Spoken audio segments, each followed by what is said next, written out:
12 in Bedlam 1 year ago. The story was Marquise Brown, 9 catches, 265 yards, and 2 scores. Set the school record for single-game receiving yards for Oklahoma.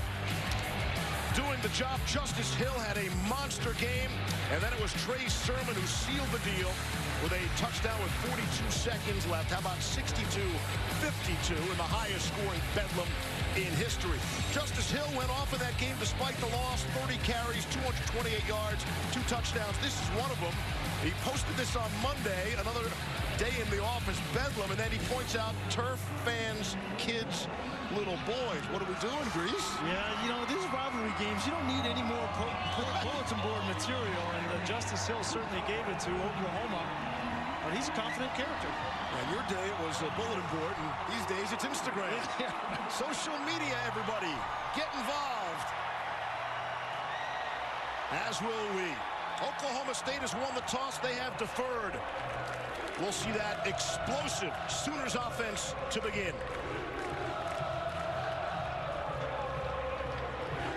On a gorgeous day with temperatures in the mid-40s, clear and beautiful, just as a second weekend in November should be. Jake McClure has it on the tee at the 35. And he'll kick it away. Trey Brown is back deep for Oklahoma, and he will take the knee. When you ask people about Kyler Murray, they all say the skill set. We've never seen anybody like this before, except... Well, you know, I was racking my brain trying to find somebody he reminds me of, and the only thing I can come up with, the one guy in history, is Michael Vick. And I had a lot of experience playing against Michael Vick in the NFC South for a number of years, but we remember him in college. This looks a lot like Kyler Murray. The improvisation, the acceleration, and the speed. We all remember this run against Florida State back in '99, but that's the only guy, Steve, that I can compare Kyler Murray's talent to. We will watch for that all afternoon. Here come the Sooners. First down and 10 for the 25. Trey Sermon had a monster game a week ago, and he's got the ball, and he's got a big gain on first down. Turns the edge, and he's down the sideline. Trey Sermon, and that's how you start a football game. Kenneth Edison Magruder ran him out, but not until Sermon ripped off 60. Right off the bat, Oklahoma State defensively breakdown in their gaps. The corner is responsible. It's A.J. Green. He had a play like this last week, gave up a long touchdown run, and it happens on the first snap of the game here against Oklahoma. Sermon rushed for 26 times for 206 yards and 3 scores a week ago, including a 20 and 30-yard touchdown to put the game away. On the ground, it's Murray, the quarterback, trying to make some people miss. Down to the 6. Again, it's Edison Magruder on the stop. Take a look at the right side of the screen. You're going to see the corner, A.J. Green. He's running down with Marquise Brown, but you got to keep your eyes in the backfield.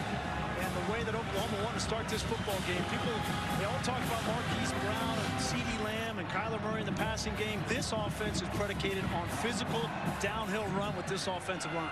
Murray gets 6. They're inside the 10 on 2nd and 4. CeeDee Lamb in motion. It's Sermon. Tripped up just shy of the goal line.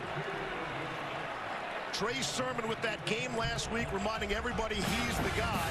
Kennedy Brooks has provided a few sparks. And now we find out, Grease, there's nobody else. It is Sermon and Brooks, and that's about it. 2 healthy scholarship runners available for Oklahoma today. We were just informed prior to kick, no T.J. Pledger today. Of course, they already lost Marcelius Sutton. Rodney Anderson went down in game number 2. That's Murray, top of your screen. Wildcat. Sermon will take the direct snap and lower his shoulder into the end zone for a touchdown. And that's how this one starts. All on the legs of Trey Sermon. 6-0 Sooners.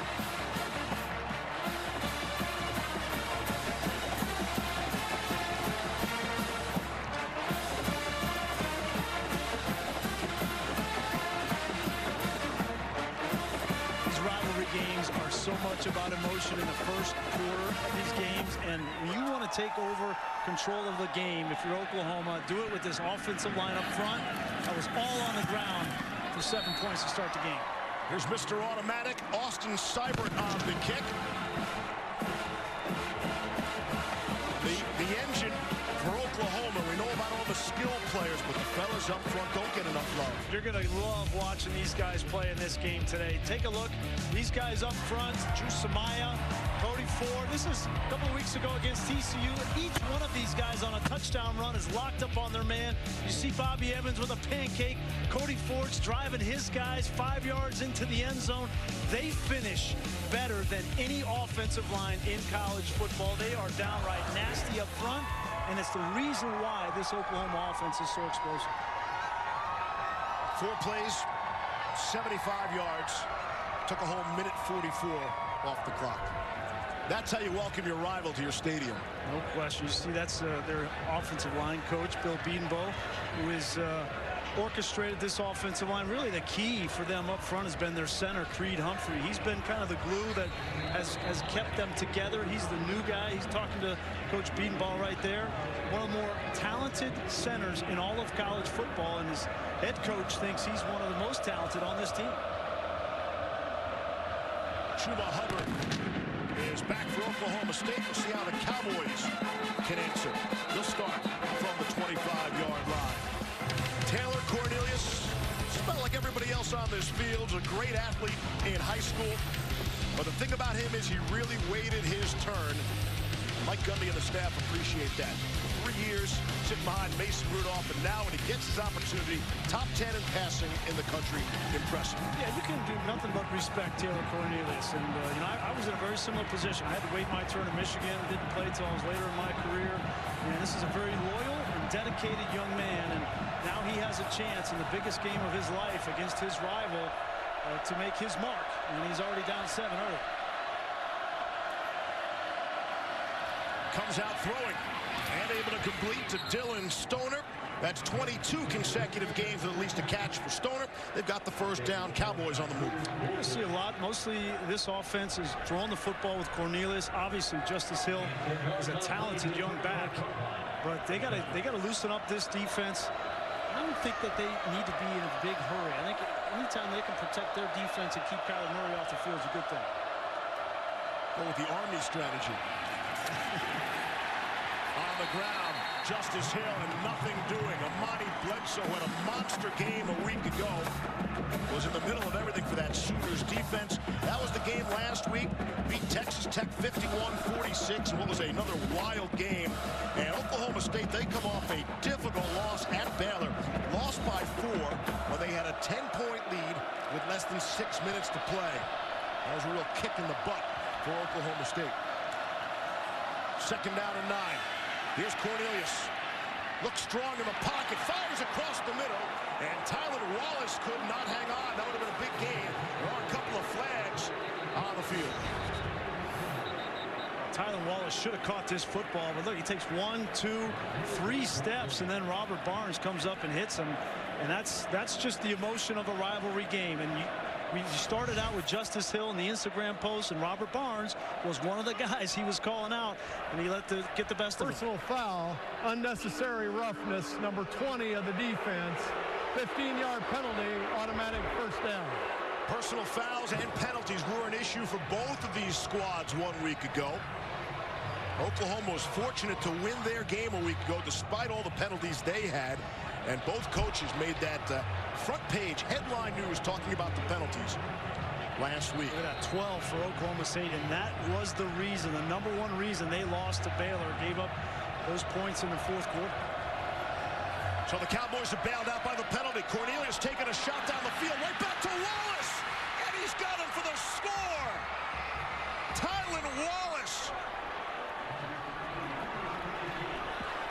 They're going to mark him short of the goal line. We were going to give him a 50-yard score. Looks like it might just be a 49-yard catch. Let's see, the knee drops. The field of the runner short of the goal line is under further review. Reese, I know where you're going here. You have to love the confidence of the quarterback to go right back to him after the drop, too. No, there's no question, and that looks like that was a good call. That knee was down. The football did not cross the plane there. It's a great look at it from right down the line. But what a great play call there from Oklahoma State. You have the drop, as you mentioned, then Barnes gives you the opportunity to take that shot from midfield. And Tylan Wallace, if you haven't seen this kid play football, he is one of the more outstanding receivers in all of college football. You see his over 1,000 yards already on the season. That's 4th all college football, and is an unbelievable target for Tyler Cornelius.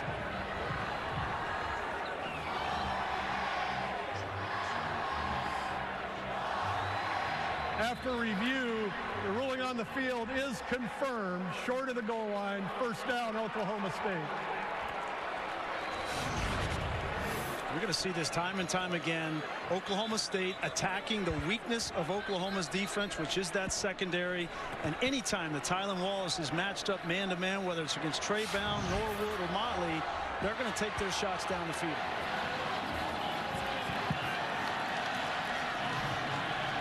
So first and goal from inside the 1.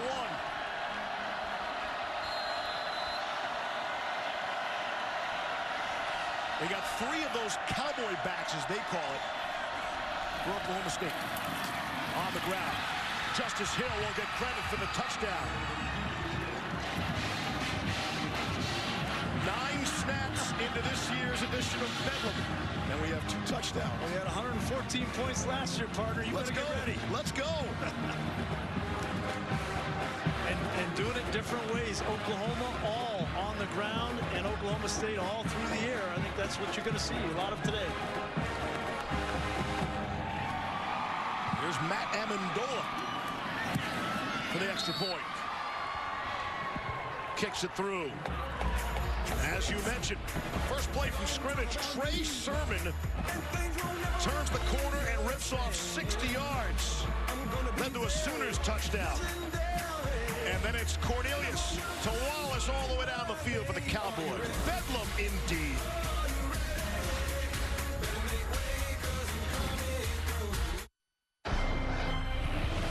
You're watching Veterans Week coverage on ESPN, brought to you by USAA. Veterans Day tomorrow. Call this Veterans Weekend. Hopefully some of you will enjoy a day on Monday. Celebrate Veterans Day week, if you will. Can't thank all the brave people, men and women, for protecting us in the past, the present, and in the future. 7-7 early on here, and if you look at, you're interested in such things, the Cowboys come in, let's say 3 touchdown underdogs in this one. Just about, but they've had experience in this role. You see, since 2001, they've been 18-plus point dogs 3 times, and they have won 2 of those games, both here in Norman, 1 under Les Miles, and then obviously in 2014 under Mike Gundy. So they know how to put this upset together. First down and 10 out at the 25-yard line following the touchback. Kyler Murray has yet to throw a pass today.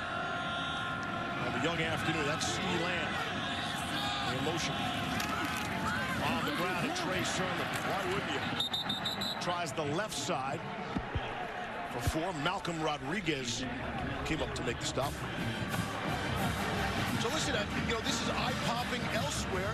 Maybe we shouldn't be surprised by these numbers, the early scores, this kind of game, this kind of rivalry, this conference.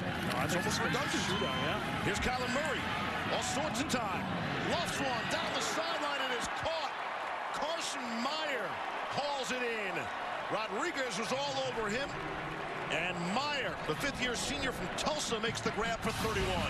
Oklahoma only has 3 starters on this team from the state of Oklahoma. You think that Carson Meyer knows what this rivalry is all about to make that kind of play from his fullback position? What a catch. Pretty nice throw for Murray on his first toss of the game. And they are across midfield, already at the Oklahoma State 40. First down and 10. Murray to throw again. Underneath to CeeDee Lamb. And he is upended inside the 30, dropped by A.J. Green. See CeeDee Lamb, they're going to try to get him the ball as much as they possibly can. He's the bigger of the 2 target wide receivers of Marquise Brown, but that's just a shallow cross. Get him the football and let him run.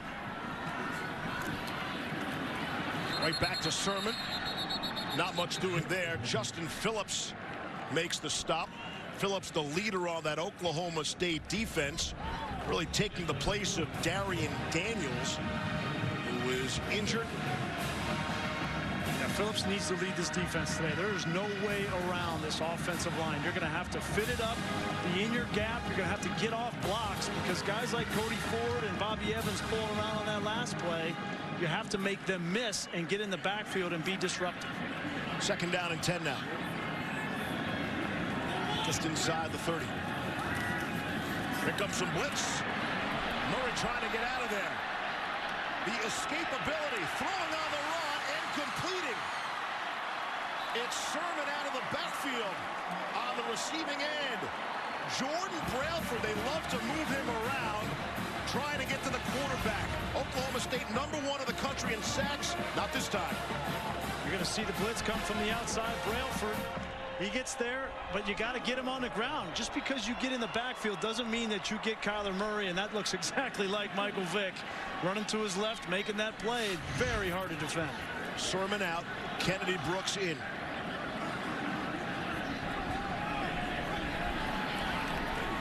Lamb again in motion, top of your screen. It's Kennedy Brooks, the ball carrier. And he is dragged down shy of the goal line. Great tackle, great individual tackle by Justin Phillips to prevent the touchdown. There's so much pressure when Oklahoma starts to run their counter with both the guard and tackle coming around. As you see, Trey Sermon comes off, and that's very, very costly for OU because of the fact that they've lost 3 running backs out in this game. One for the season, Rodney Anderson and Marcellus Sutton, but not out there today is TJ Pledger. So right now, Kennedy Brooks, the only healthy back. 2nd and goal inside the 1. Kennedy Brooks making it look easy. His 7th rushing touchdown of the season. And Oklahoma back on top.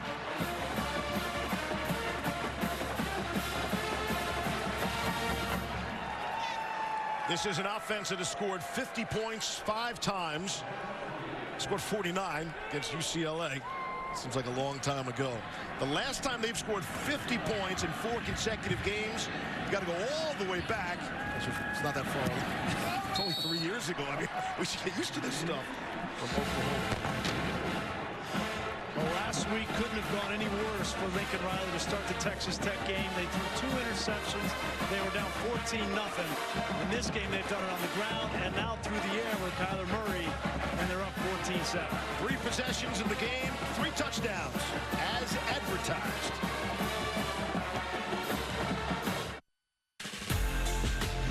College football on ABC is presented by Jared.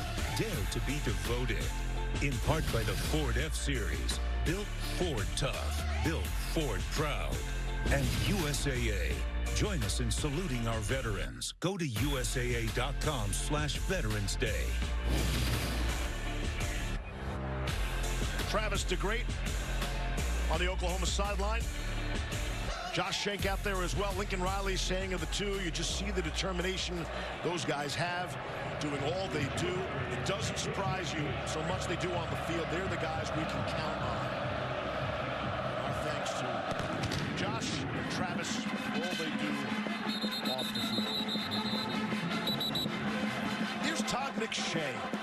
You guys miss me? Where you been? Sandwich? Yeah, exactly. Tylan Wallace, I know you already touched on it, Grease, but I didn't know a whole lot about him coming into this week and preparing and watching him on tape. He's playing like an All-American. And the thing that he does is contesting catches. I know he had the drop on that first drive, but his ability to go up and make difficult catches in the air, contesting catches with defensive backs on him, to me, that's kind of what separated him from a lot of other guys in the country so far this season. Yeah, Todd, will be interesting to see how Oklahoma decides to play him now, whether they roll a safety over the top. Cornelius comes out throwing. It's Dylan Stoner, his second grab. They'll be short of the marker. I don't think that Ruffin McNeil is going to want to make a living leaving his corners, whether it's Trey Bound or Trey Norwood or Parnell Motley, matched up in man-to-man on Tylan Wallace. So that should allow Oklahoma State a little bit more room to run the ball with Justice Hill. Game number 4 with Ruffin McNeil as defensive coordinator. Replaced Mike Stoops. Heading into the bye week off the loss against Texas. The only loss for Oklahoma on the season. Second and short. See how the Cowboys play this. Off the play fake. Good protection. Cornelius throwing, and it is almost caught. What a catch that would have been by Dylan Stoner. Reaching out with the right hand. Look at this. He almost brought that in. That would have made you top 10 on Sports. That would have been top 10 there? Yes, we have a top 10, a not top 10. And it would have been now? Would have been top 10. Just falls as a loud incompletion there. 3rd down and 2.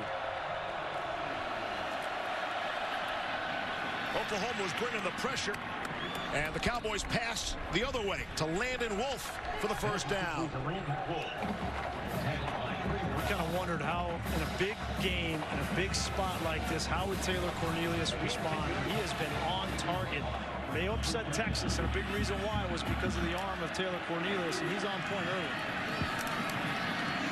Justice Hill for a few. You know, we wondered about the Oklahoma defense under Ruffin McNeil, and had those first couple games. Just sort of shut down TCU, held to 27, held Kansas State to 14, and we're like, hey, well, based on those two offenses, hard to see. And then last week against Texas Tech, still allowed 46 points. Yeah, I think everybody knows it's still a work in progress, and Ruffin knows that. I think he knows the strength of the defense is up front in the front 7. Really, where they need to continue to grow and get better is in that secondary. 2nd down and 8. And a flag to see who jumped. False start. Offense, number 27. 5-yard penalty. 2nd down. That's the back, J.D. King. You're always immediately going to the offensive line. And this has been a banged-up offensive line that's been filled sort of by musical chairs. They're without Arlington Hambright today. Shane Richards, 2 tackles, 2 backups, but 2 tackles who did not even make the trip. Yeah, and Oklahoma needs to take advantage of that. They have the advantage up front with the defensive line with Gallimore and Bledsoe and Ken Mann. They have got to affect the quarterback. Off the play fake, Cornelius to throw. And instead, he'll just throw it away. So, so J.D. King commits the penalty, and he was taken out of the game instantly, okay? Yep. Now, it was 2nd and 13, so maybe that was by design, or it's because Mike Gundy said, we will cut down on the dumb penalties. Guys are coming out of the game, and they'll stand next to me on the sideline. Yeah, I mean, he's done all kinds of things to try to stem the number of penalties. And finally, he's at his wits' end. He says, listen, if you make a dumb penalty, you're coming out of the game. You're going to stand next to me. And he's kind of at the end of his patience, and I don't blame him. Some penalties are better than others, but, you know, false starts and mental mistakes, certainly unsportsmanlike. Here's 3rd and 13. Cornelius with a man and a hand in his face, able to complete to Tylan Wallace for the 1st down. Trey Norwood had the coverage to gain a 17. Good thing Cornelius goes 6'6". Todd was talking about Wallace, and look at the attention to detail. Getting open, using his hands at the top of the route, and being a friendly wide receiver gets the 1st down. Cornelius off to Wallace again. 1st down yardage. He's down at the 30. He was taken down by Robert Barnes. Tylan Wallace, 970 receiving yards, Grease. Wait for it. Before contact. That's a lot of yards. That's number 2 in the nation. Gain of 13 there. Here's Hill as they mix the run with the pass. And if I'm Oklahoma State, I'm going as fast as possible right now. Got Oklahoma on the ropes defensively, throwing the ball. Cornelius is confident. Wallace is getting hot. I'd ratchet up the tempo if I were Mike Gundy. Cornelius 6 of 8 throwing for 107 yards so far.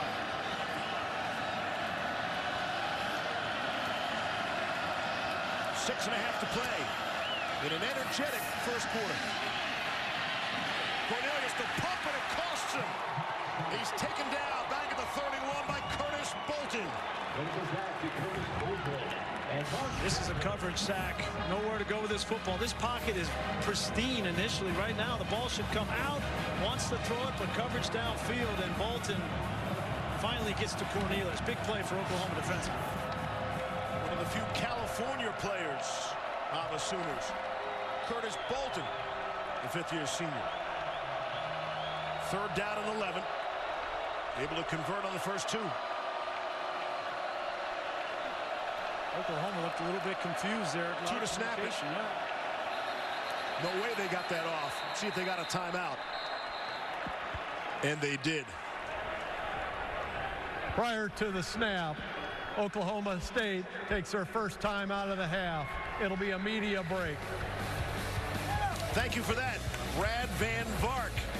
He's our referee today. 14-7, Bedlam. Matt Berry with your CarMax Drive. What's possible update. First possession of the game for Alabama. Tua Tagovailoa drops a perfect throw to Irv Smith Jr. Out at the one, Alabama would punch it in a play later. Steve Levy back to Bedlam. All right, Matt, thank you. And just in time, as we welcome you back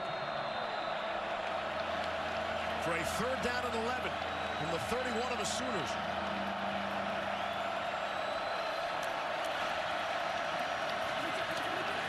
Cornelius with some pressure up the middle. Throws for the end zone. It is caught. It's Tylan Johnson for the score for 31 yards. And we go back and forth. Fourth possession, fourth touchdown. I'm trying to tell you there's going to be a lot of points in this game, partner. Yeah. This is just a ball that's thrown up. It's a 50-50 ball, and you can't blame Oklahoma State for taking this approach. Johnson just goes up taller than Trey Brown. Brown not able to locate the football, and they in a position here to tie this football game with the extra point. Matt Amendola on to try to square this game up. 5.5 to play in the first quarter. And it's 14-all. Well, the best game that Tylan Johnson had in his career was last year against Oklahoma, and he's off to a hot start in this game as well.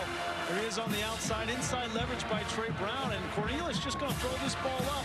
Brown is in position, just not able to locate the football and make the play on it, and it ends up in a touchdown. And everybody knows when you play Oklahoma, their weakness, right? And so they're just going to continue to attack downfield throughout the course of this game. The other thing I noticed on that play, too, coming out of a timeout, which was called because of confusion when it came to lining up the previous play, they didn't have 11 players on the field. Jordan Park, I should say, number 1, came running on the field late. So I don't know if it had anything to do with the play or the decision by Cornelius to throw the ball down the left side. But at the end of the day, you got to have the right personnel coming out of a timeout. And it's just kind of indicative of what we've seen the last few weeks with Oklahoma. Parker is backing up Khalil Houghton, who did not play last week and is not here today either. Will not play. Banged up. But here's what I'm thinking. We just come out of Matt Barry's update about Alabama. And that's how everybody wants to be judged by, right? We saw what Alabama's defense did a week ago, for example. And then you question the Oklahoma defense. Well, yeah, everybody's had questions about Oklahoma's defense, but certainly their offense has masked a lot of that throughout the course of this season. Here's Trey Brown now. And he is bumped backwards. Bumped down to the 15-yard line. Devin Harper on the special team stop. Get a chance to see Kyler Murray again, his turn, this 5th drive. But people need to understand this. Okay, yes, Tua is having a great year. Kyler Murray is having just as good a season as Tua Tagovailoa. And people I don't think are giving him enough credit. Everybody's kind of giving Tua the Heisman. Kyler Murray's going to be in New York with every opportunity to win the Heisman. He is a special player. There is no question. You think about the Heisman Trophy. No program has ever had consecutive Heisman Trophy quarterbacks. And, of course, people want to compare this offense to last year's offense led by Baker Mayfield. He won the Heisman Trophy. There's Kennedy Brooks. He's stopped by Justin Phillips. You can't imagine the pressure, right? You could argue that Kyler Murray had more pressure on him coming into this season than any player in the country because of what he had to step into with Baker Mayfield. And he's not only played his part, you could argue he has played better than Baker Mayfield, and this offense is more explosive this year than it was a year ago. And it's definitely more efficient. Mayfield, by the way, threw for 598 yards in Bedlam a year ago. So we'll keep an eye on Kyler Murray, who's 3 for 3 for 65 yards so far. He's got a ways to go. He will look to add to that here. Wide open is Lee Morris. The ball just comes out of his hand so effortlessly, Grease. Well, this is showing you the arm strength of Kyler Murray. You won't question that. This is a hole shot in the middle of two deep defense. You're going to have a corner here and a safety back here, and this ball has to be thrown on the line. It's a great read from Kyler Murray, understanding where the weakness of that defense is, and then the arm strength to put that ball in there. 28 yards there. When Morris makes a grab, you're almost surprised it's not a touchdown. Came in with 16 catches on the season, 8 of them for scores. That one just went for 28 for Lee Morris. First down and 10 at midfield. Murray running away from people. Takes a pretty good stick down at the 44-yard line. Hit by Malcolm Rodriguez. When he gets up, Kyler Murray, the one thing he does not like on the football field, he does not like to hit. Baseball player. Okay, and he got hit there from Edison Magruder, who came down from his safety spot. But if you're going to beat this young man, that's what you need to do. You need to hit him when they run the ball with him between the tackles. It's easier said than done, though. And that is one of the matchups. But great offensive line for Oklahoma against the #1 sack team in the nation. This Oklahoma State defense. Here's Murray to throw off his back foot. Doesn't even step into that. For a short gain, again, it's Lee Morris.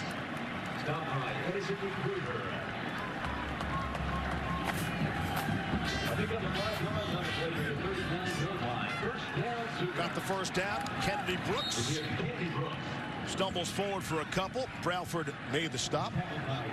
So, Steve, I think it's worth mentioning, you know, Kennedy Brooks in the game. We haven't seen Trey Sermon since that last drive where he came off the field a little bit gimpy. So they may need to be a little careful with Kennedy Brooks, how many carries they give him, because he's a young player as a redshirt freshman. And you don't want to overload him knowing you don't have much or anything behind him.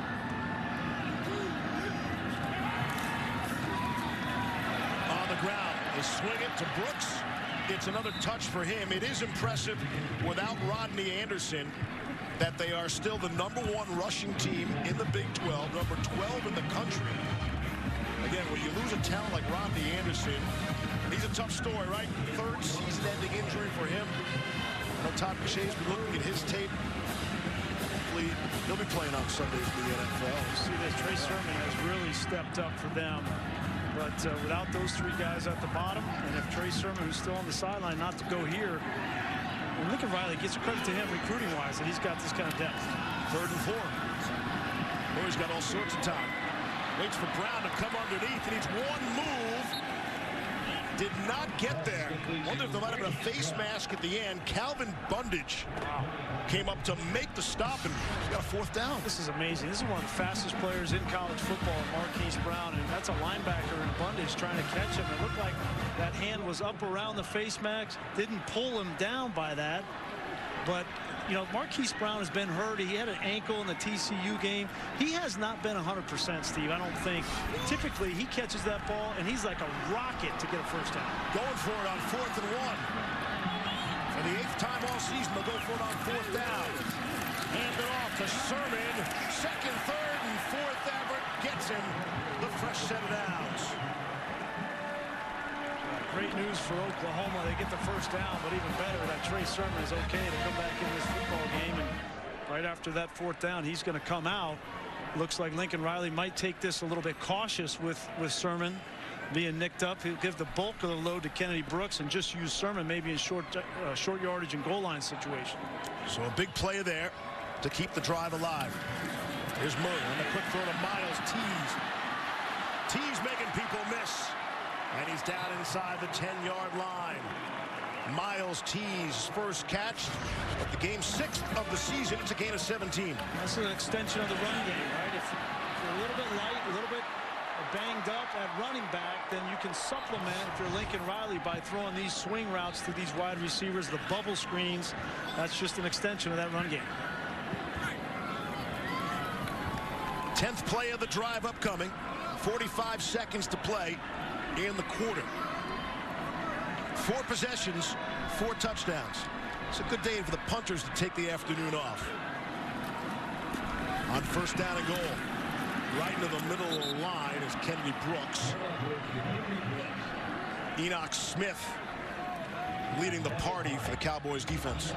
Well, Cowboys defensively, you know you're going to give up some yards, but when you get into the red zone, you got to prevent points. And nice job by Enoch Smith, and Jim Knowles, their defensive coordinator, knows that they have to move their defensive line up front. They can't just be static, come off the ball, because Oklahoma's offensive line will blow you out of the stadium. They've got to move up front. A nice job by Enoch Smith with the tackle for loss. Oklahoma State's red zone defense is excellent. 2nd in the conference, 11th in the country. That's it for quarter number 1. We'll be back after this message from your local ABC station. 14-all, Bedlam.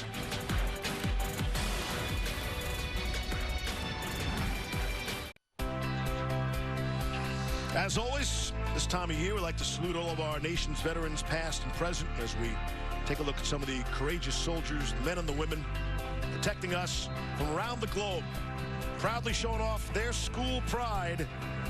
We thank you all for your service. There's bedlam everywhere you look. Good on those people. Can't thank you enough. Veterans Day, Veterans Weekend, Veterans Week. Let's give them a whole month. Steve Levy, Brian Greasy, and Todd McShay. The 113th edition of Bedlam here in Norman, Oklahoma.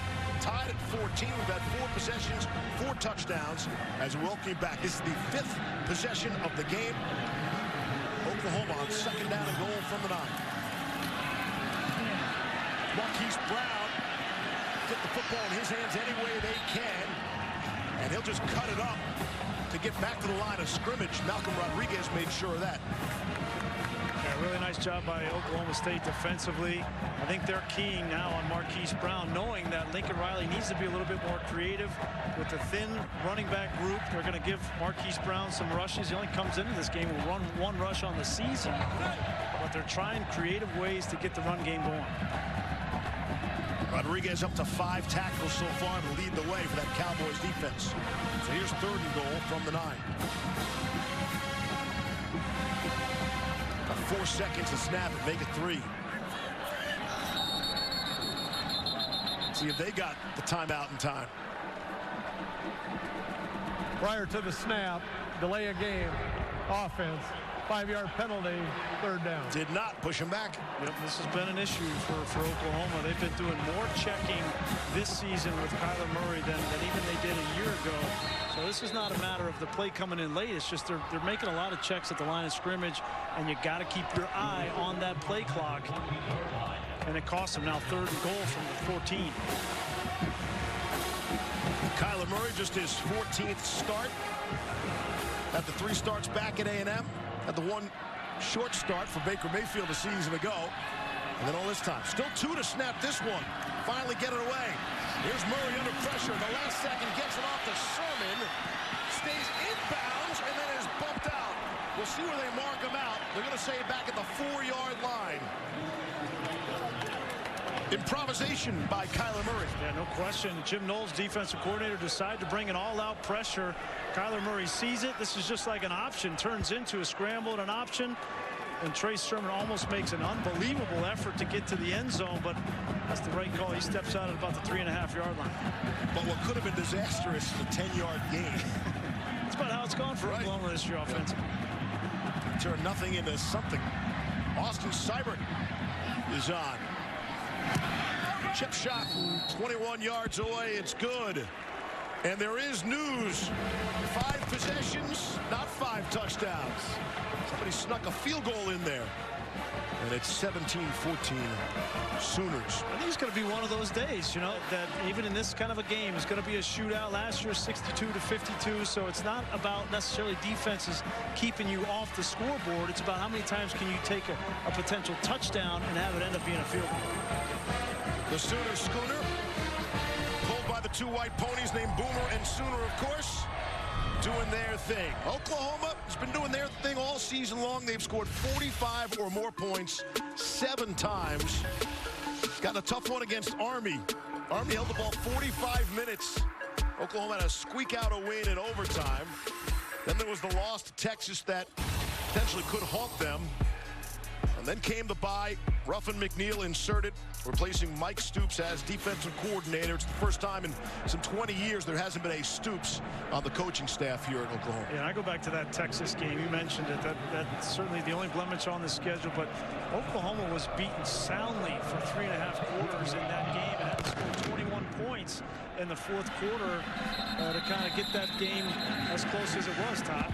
Yeah, and you look at it, because of that game, they're on the outside looking in when you talk about the college football playoff. And they're huge Alabama fans. They need Alabama to knock Georgia out of this thing. And then they need one of the other 3 teams. We're talking about, Clemson. Is there a loss on their schedule?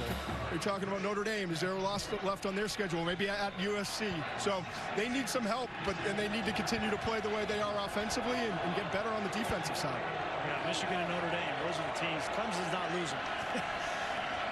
I think Desmond picked Boston College to beat him tonight, Grease. Okay. Win the game outright. Here's Cornelius throwing and completing. It's Jelani Woods on the reception, like the tight end, but they call him a cowboy back. It's a gain of 15. Cornelius lofts one down the sidelines, got a man too far for Tylan Wallace. Had a step, not enough. Please, we were watching film of Oklahoma State yesterday, and they run a lot of double moves with Tylan Wallace on the outside. That's exactly what that was. They got Trey Norwood. He bit on the out route. Just a little hook and go. Just a little stutter step. That's all you need. And you look back, and if this ball was on target, it would have been another touchdown. Cornelius has been on target for the most part. 8 of 11, 153 yards, and the 1 touchdown. It's Chuba Hubbard in the backfield. Merely a decoy. Tyron Johnson makes the grab. His second. It's a first down. Working on Parnell Motley for a gain of 11. Another thing I noticed about Oklahoma State offensively is if you give these receivers free access, then Cornelius will take it every time. Wants to throw again. Down the middle of the field. Has Wallace and has another touchdown. Beating Trey Norwood. Cornelius to Wallace for 49 on the score. And the Cowboys take the lead.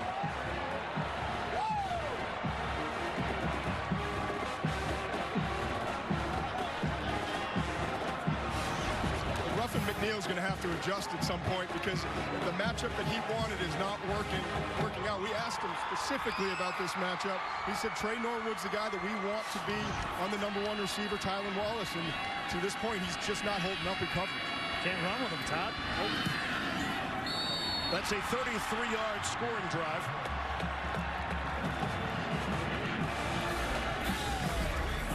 (21-17). We're on our way early on, second quarter.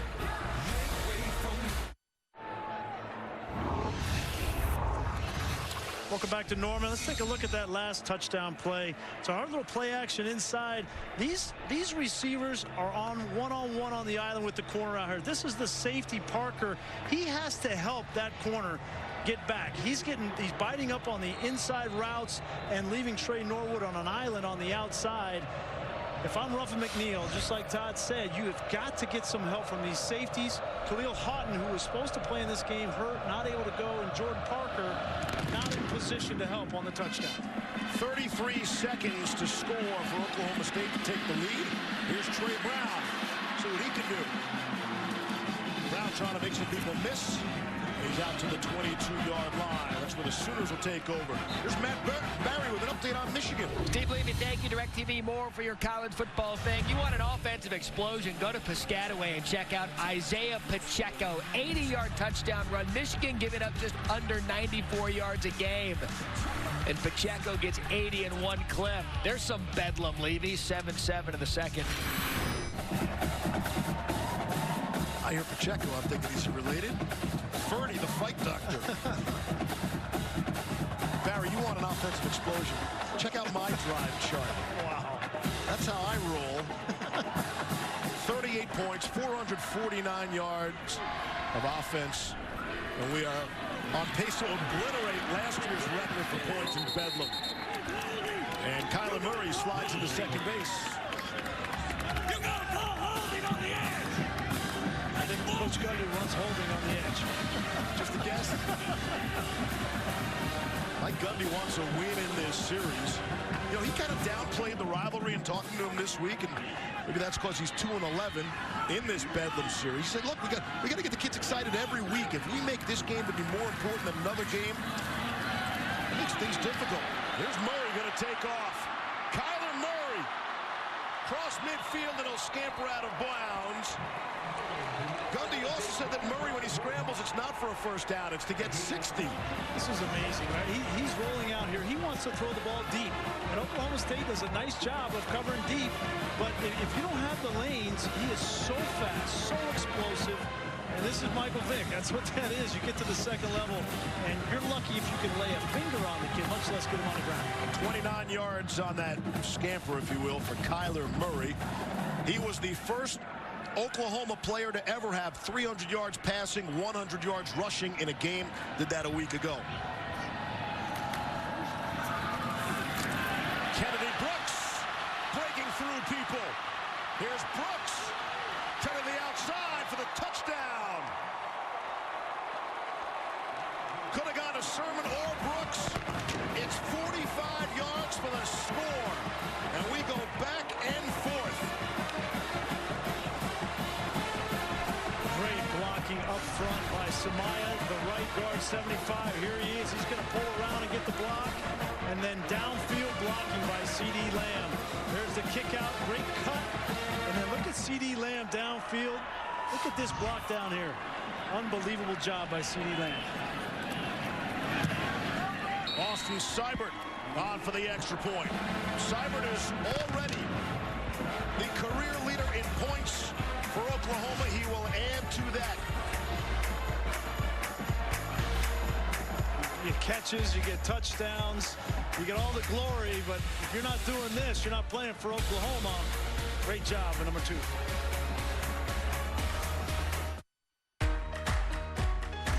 College football, presented by Jared on ABC, is brought to you by Pacific Life. Experience the power of Pacific. Nissan, innovation that excites. And Burger King. Get 10 crispy chicken nuggets for just $1, only at Burger King. The Nissan Heisman House in town today. That means Jason White, Billy Sims. Also means Ryan Russillo. Austin Seibert, congratulations. You are the all-time leading scorer in Big 12 history. How about that? And he now needs just 43 points to be the all-time leading scorer in FBS history by any kicker who's ever played the game. Pretty impressive stuff.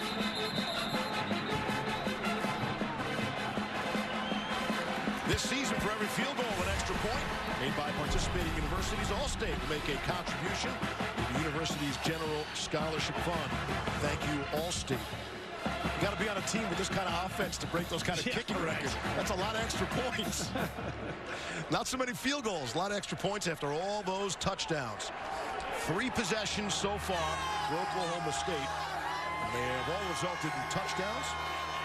There's only one team playing this game with hopes to get to the college football playoff, and it's Oklahoma. The big question coming in was this defense.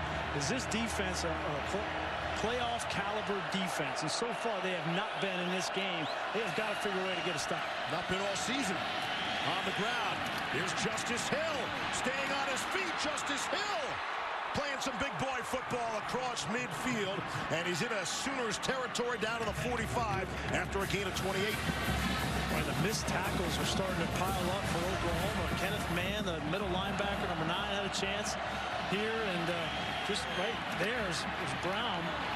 And Hill gets to the second level.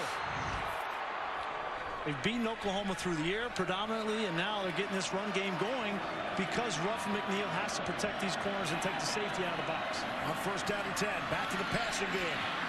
Cornelius, the throw, had a man wide open, and he skipped it to Landon Wolf. another gaping hole in this defense. Just a pump outside on the swing route, and it comes wide open to Landon Wolf on the wheel, and that wasn't even in the neighborhood. He might have lost that in the sun, too. The glare, wearing the shield. Yeah, that wasn't on the receiver, Wolf. That ball just not thrown far enough outside. You look into that greasy old afternoon. Man who wears his sunglasses at night. Here's Cornelius, not that time. Neville Gallimore drops him. The junior from St. Catharines. Second sack of the game for Oklahoma. Talked about the advantage that Oklahoma does have defensively. They should be able to get after this offensive line. It's been wrecked with injuries, and that time nice rush from Gallimore brings up an opportunity here, 3rd and long, to get off the field for Oklahoma. And the drama and the intrigue that we might actually have a punt. There's still a lot of confusion in the secondary for Oklahoma. 3 to snap it. 1-0 to see if they got the timeout. And they did. Timeout. Oklahoma State. Their second of the half. It'll be a media break. Both timeouts used to try to avoid the delay of game penalty. We'll be right back.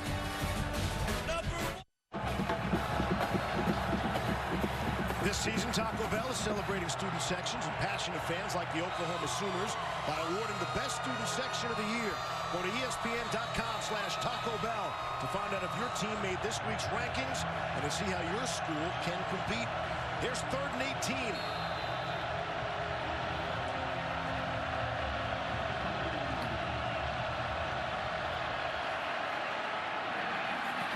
Across the middle into the shadows and behind Tylan Wallace. Could not come up with the grab. And there was a window there to make that first down. Wallace was coming on an inside, got a skinny post, and you'll see from Taylor Cornelius, he's just looking off the safety. And right there when he throws, there's the lane. He just missed it by a foot. If it was out in front of Wallace, that would have been a first down. And some bedlam chatter afterwards with Curtis Bolton. And here's a punt. Hey, looky here. Zach Siner is on to kick it away. Got some late outside pressure. C.D. Lamb from the 6. Trying to make some people miss. Turns on the Jets. Has plenty of running down the sideline. Picks up some blocks. And he'll be out of bounds at about the 30-yard line. Malcolm Rodriguez able to force him out, but it's a return of 64 yards after the 50-yard punt. Yeah, it was a 50-yard punt, but there wasn't a whole lot of hang time on it. It got down there quick, and C.D. Lamb had, look at the room he has to make a move. And you got to take your shot. When you're on the coverage team, you got to take your shot when you had it. And down there, Malik Givens, the safety, just tried to keep him contained rather than tackling him, and gave up a big return. Lamb had a 66-yard punt return against UCLA earlier this season in the second game. So the 64-yard return right now, and has Oklahoma set up in excellent field position. Already leading by 3, 10 to play in the first half. They'll start this drive at the +29. Murray on the ground to Trey Sermon for a couple. He knocks Smith. Stop.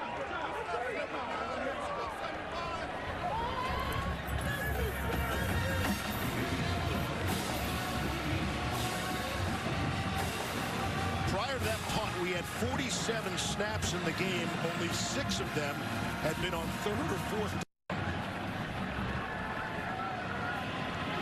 Here's a 2nd and 9. Murray trying to get out of trouble.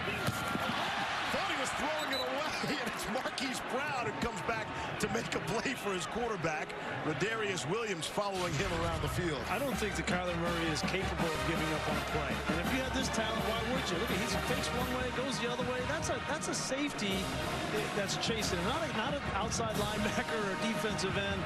And he's just toying with guys and buys himself a little time and then finds Marquise Brown for the outlet. I mean, it's amazing what number 1 in Crimson can do. And he's 10 for 10. Of course he is. Passing. 134 yards. That's Trey Sermon, the running back at the top of your screen. They spread him out. 3rd down and 7. Murray underneath, crossing to Brown's got the 1st down. So much speed on the field, Todd. And with Kyler, I think another part of that 2 plays ago was his ability to extend that play, but also having a receiver that he trusts. And he had to throw that ball up to get it out. He put it up, and he knew his receiver, Brown, was going to come back and make the play, and that's exactly what he did. He's a winner.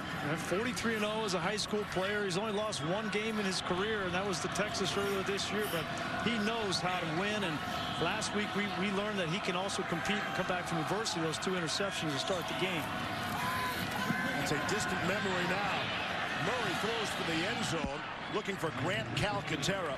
That was one of the interesting conversations about Murray. Everybody was wondering how would he handle a little adversity. The 2 picks last week, 2 interceptions on his first 4 throws, and even Lincoln Riley admitted, I was curious to see how he'd respond. And the conversation on the sideline immediately afterwards, Riley said it was like another Monday conversation. Yeah. Amazing. So calm, so cool and collected, never gets too high or too low. But the thing I liked last week was the leadership, because everybody on that team was looking to him. How is he going to respond?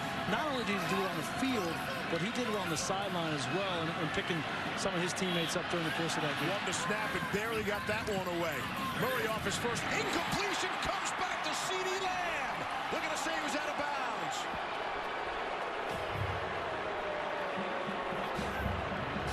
Well, it certainly looked like C.D. Lamb had a foot come down. That ball perfectly thrown.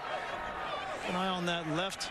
Oh, yeah, his hand came down out of bounds first. Great call by the official. Colby Peel had the coverage. True freshman from College Station. And give Peel credit, too. He came over, didn't give up on the play, and hit C.D. Lamb, and that's what caused the hand to come down first. It looked like a foot was going to come down in bounds had Peel not pushed him out. But you're giving credit left and right to the referee officials today. Like it. Called a good game in the start, and now we got some flags. We'll check on this prior to the 3rd and 10. Ball start. Offense, number 71. 5-yard penalty. 3rd down. That's Bobby Evans, the left tackle, junior from Allen, Texas. And an opportunity here for Oklahoma State defensively. After the long punt return, Oklahoma had great field position, and now Oklahoma with opportunity to get off the field in a 3rd and 14, 15 situation. And that's just the 4th penalty of the game. Again, that was a major story coming in for both programs, who combined for 23 penalties a week ago. These safeties are really tight. That may be a pressure situation. Again, it's Sermon and Brooks together in the backfield. It's Sermon bouncing off some people and trying to make a move or 2. And to bring up a 4th down and long. Well, that's a win, right, for Oklahoma State. No question. Force that field goal attempt and keep this a 1-score game, potentially. Anytime you can hold Oklahoma to a field goal is a victory for the other team. Here's Austin Seibert.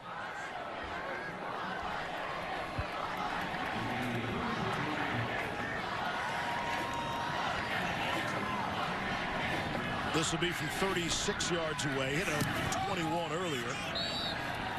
And Seibert will look to close in on the all-time leading scorer for FBS among all kickers. Kyler Murray, we joked through his sliding in the second base. Perhaps you're aware of his baseball skills, the number 9 pick overall in the Major League Baseball draft back in June by the Oakland A's. Some other baseball players who played football. Jackie Robinson thing, that's an unbelievable picture.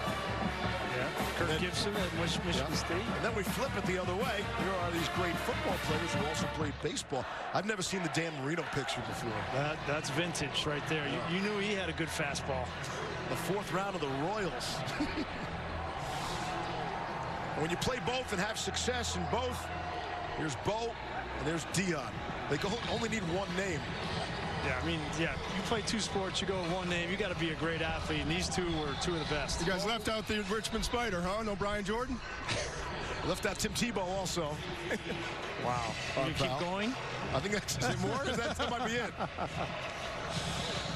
We are reminded it's not an exclusive list. Don't @ Brian Greasy on Twitter. We know there are others who have played both sports. That was not my list. You just went with the marquee names. I got it. Greasy loves lists and red zone defense percentages. Among his favorite things. Percentages. Yeah. 27-21. Having a good time in Norman for Bedlam. Hope you are as well, wherever you're watching. Cowboys keep waiting for Chuba Hubbard to break one. Not going to get the opportunity there. Check out today's Aflac game fact. Lincoln Riley's hometown is Muleshoe, Texas. Texas.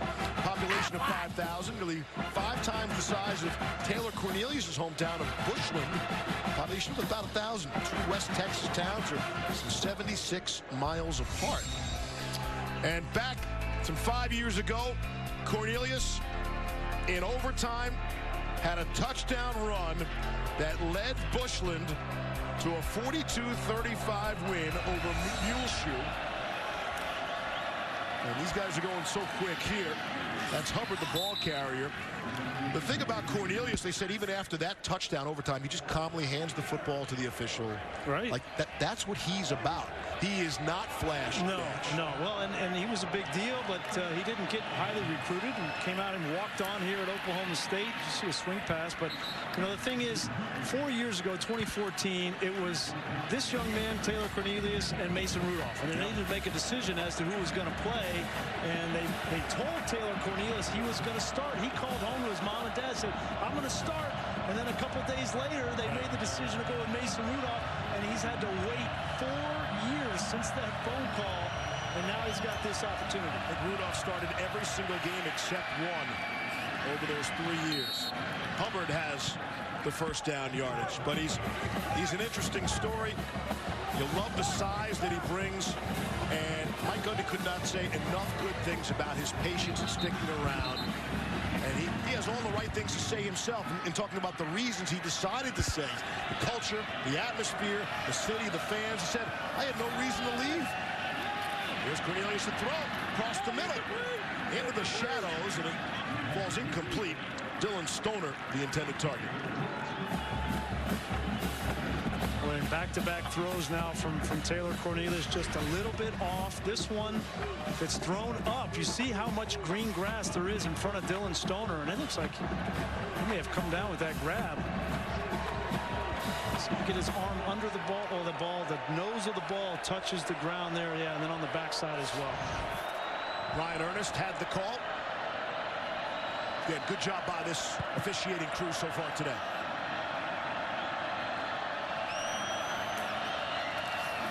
Second and 10. Cornelius to Tylan Johnson has the first down yardage.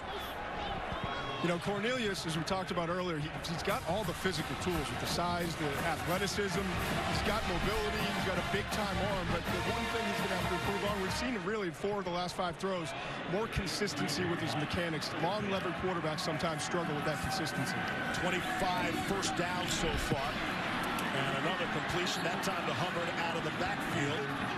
So Cornelius' youth coach and pastor said, look, he seems lazy and lethargic, like he's not interested, but we'll give you that quote in a second. Here's Johnson on the receiving end. And the Cowboys go fast. He's not going to let you get that quote in. You're going to say something bad about him. He's not going to let you get it in. He's going to go fast. I hope you can read fast. We're good. As Cornelius has time and lofts it over the head of Johnson that time. Incomplete. So it was like poison? What does that mean? Yeah, it's like poison. You take it, you don't know it's poison grease, and the next thing you know, you're dead. First of all, it's not my quote, okay? Okay, that's his high school coach's quote. Yep. I'm not sure I understand what that means. I think he can lull you to sleep. He can put you to sleep. He's not excitable. He's not running around. Hey, look at me. Look what I do. Let's talk about me. Got it. And then, in the end, the final score, his team has won. I think that's what he was going for. Let's not do that again next week. covered for a few. Tyrese Lott makes the tackle. Here's what I know about Taylor Cornelius. He's taking his shot, right? You get one shot at this. If you're playing as a fifth-year senior in this Bedlam game, you got one shot, and he's taking it. And he's firing the football. They're not all accurate, but he's had enough so far to keep Oklahoma State in this football game, but another big 3rd down and 8 coming up here. J.D. King and Chuba Hubbard are both in there now. That's King trying to swing it to him, and he couldn't haul it in. Cornelius just off the mark there, and it's 4th down. It's an interesting decision there to throw the swing route to the back. You've had so much success throwing downfield.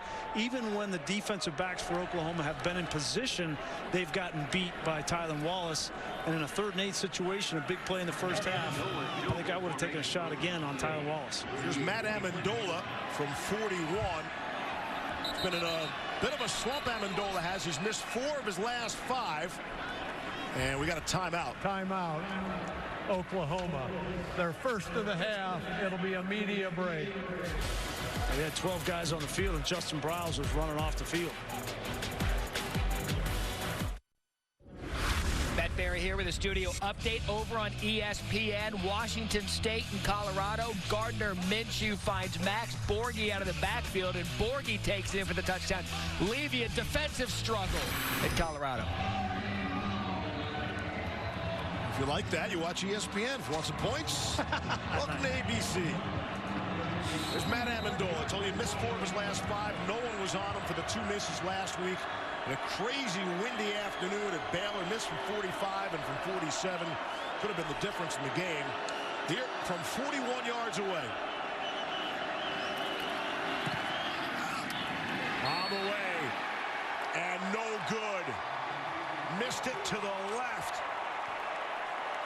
So Amendola's slump continues, and it remains a 6-point game, under 5 to play in the half.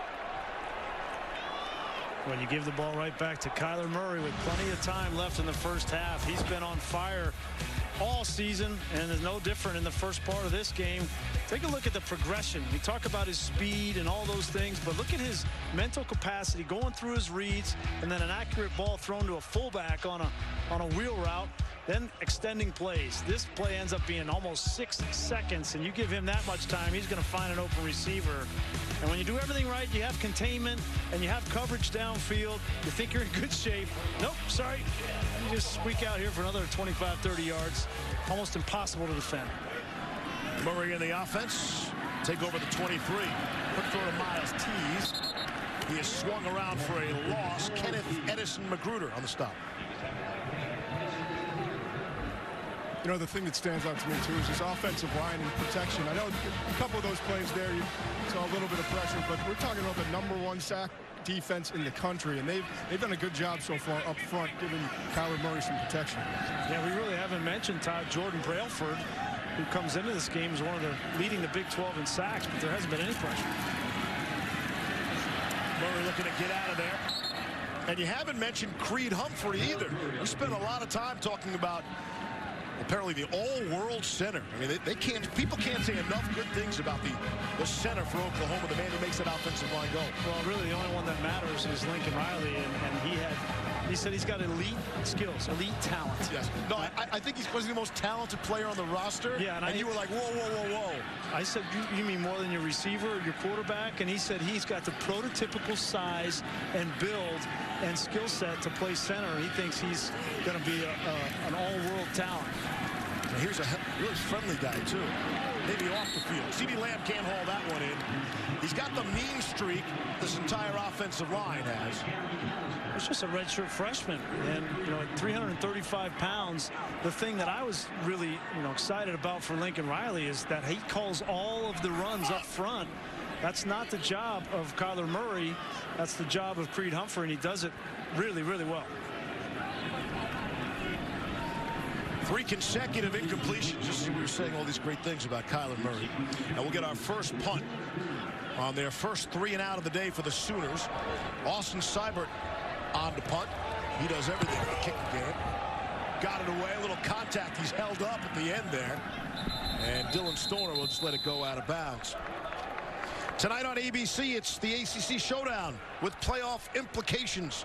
It's Trevor Lawrence and number 2 Clemson taking on 17th ranked Boston College. Coverage begins 8 Eastern on ABC and the ESPN app. Catch that game and every ESPN show on the app. Start your free trial of ESPN Plus today. It's the furthest north that Trevor Lawrence has ever played football. His previous high on the map was Virginia. You got a weather report on that card too? You can see if it's still drizzling. It's gonna be a little chilly. I think Steve Adazio would like it as bad as he can get it. Steve Adazio starring on game day this morning. Here's Cornelius, has good protection and is tipped. Knocked away Kenneth Murray. They call him Canine.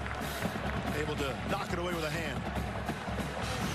Nice play by Kenneth Murray. This is the second or third time they've tried to slip this ball behind the linebacker to Dylan Stoner.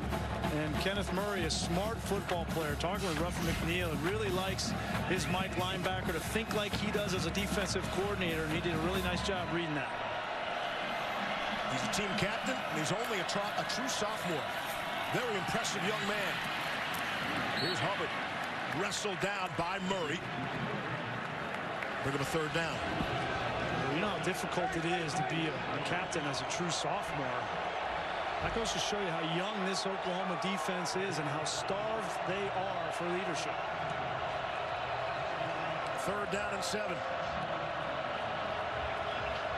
Take a shot with Tylan Wallace. Top of the screen.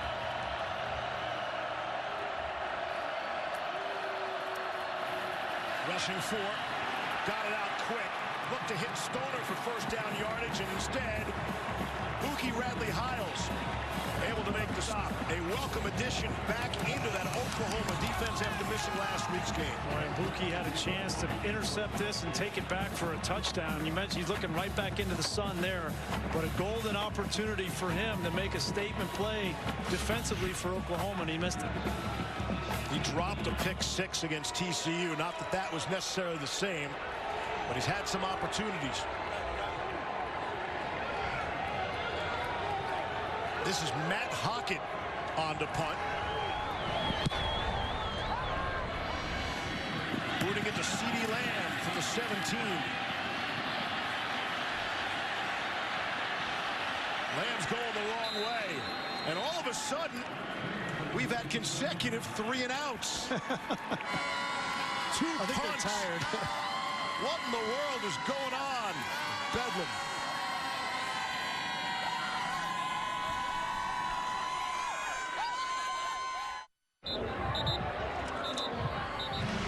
Welcome back to Bedlam, 27-21 Oklahoma. Here's pregame with Cale Gundy, coach for the Oklahoma Sooners, working on ball security at all times.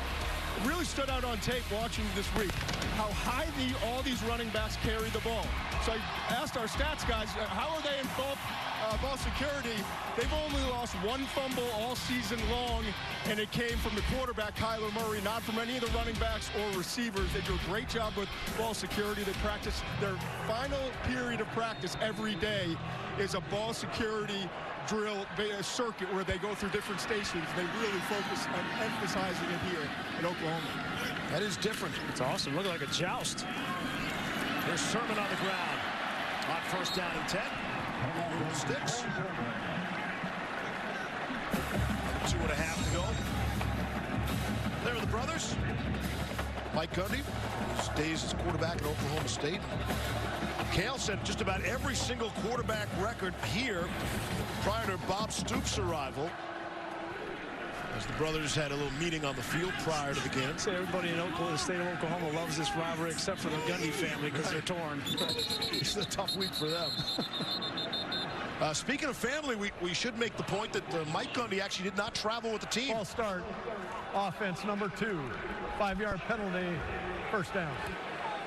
Mike Gundy was back in Stillwater, did not travel with the team, watching his son Gunner play in a playoff game last night for 10-0 Stillwater High School. Now they went to 11-0 last night with a 48-13 win. It's Stillwater's first playoff win in a decade. It's only a 45-minute drive, no big deal. You've got to be reminded that this is Gundy's job, right? His family's back in Stillwater. And the next matchup, It's a different kind of family matchup up against Justice Hill's brother. Here's Kyler Murray taking off. First down yardage, and he'll scamper out at the 38-yard line. So just to clean this up, Stillwater will move on to play Booker T. Washington. They're led by Dax Hill. That's Justice's brother, who is a 5-star mega recruit who is committed to school in Michigan, I understand. Yeah, well, you know who Mike Gundy's going to be rooting for. Not only is his kid playing, but, you know, Justice Hill's brother didn't commit to Oklahoma State, right. So he's definitely rooting against him. Well, Gundy says we don't get 5-star guys here. Not even with Justice? That is right. I mean, how do you not swing that? Yeah, not even a legacy.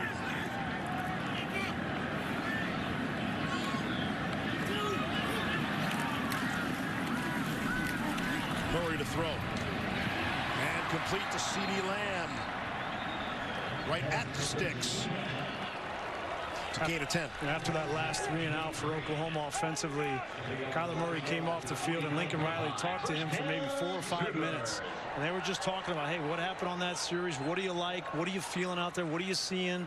And I fully expect them to get back on track here on this drive.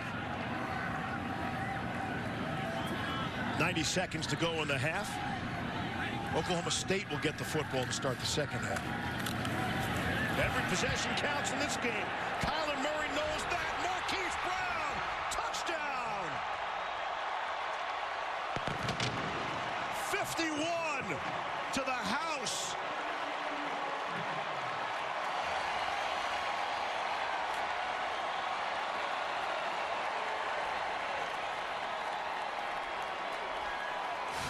Well, much like Tylan Wallace has done 2 times in this game, you put Marquise Brown in the slot. He's matched up on a true freshman in Tanner McAllister, and that's just no contest there.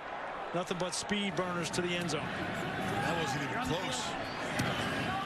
Defender had no chance.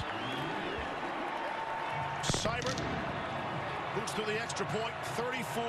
34-21. Marquise Brown, they call him Jet. Our pal Gus called him Hollywood. That got a lot of attention.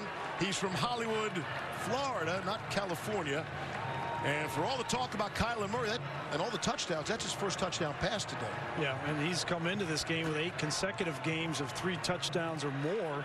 And Marquise Brown has been a little bit quiet in the last couple of games. Last week only had 5 catches.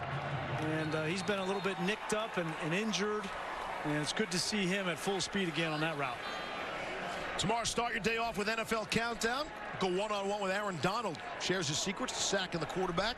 Then for Veterans Day, we've got the Cadets of Army squaring off against Coach K's 4th-ranked Blue Devils. Coverage tips at 1 Eastern on ESPN and the ESPN app. Everybody's talking about that Duke victory in their opener that blew out Kentucky. Zion Williamson, everybody can't wait to watch him slam the basketball. It is college hoops season. Good thing you didn't play against Aaron Donald. He would have destroyed you, Reese. He would have destroyed everybody. He would have blown up your pocket like you read about. Let's get out of this conversation. Here's Matt Barry. I'll save you, Levy. We got a surprise brewing over on the SEC Network. Jarrett Garantano to Marquez Callaway, and Rocky Top up 17-0 at the half over Kentucky.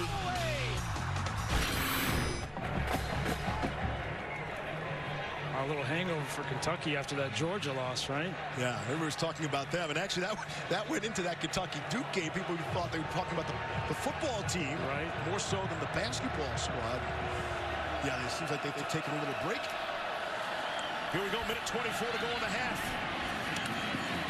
It's Chuba Hubbard on the ground. Mark Jackson made the stop. Cowboys have just 1 timeout. Remember, they had to spend the first 2 timeouts to avoid delay of game penalties.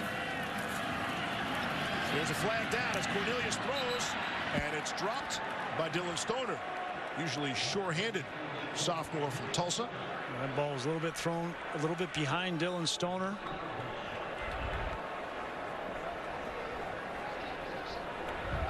Offside, defense, number 18. 5-yard penalty, replay 2nd down. Plenty of time here for Oklahoma State. Correction, that results in a 1st down.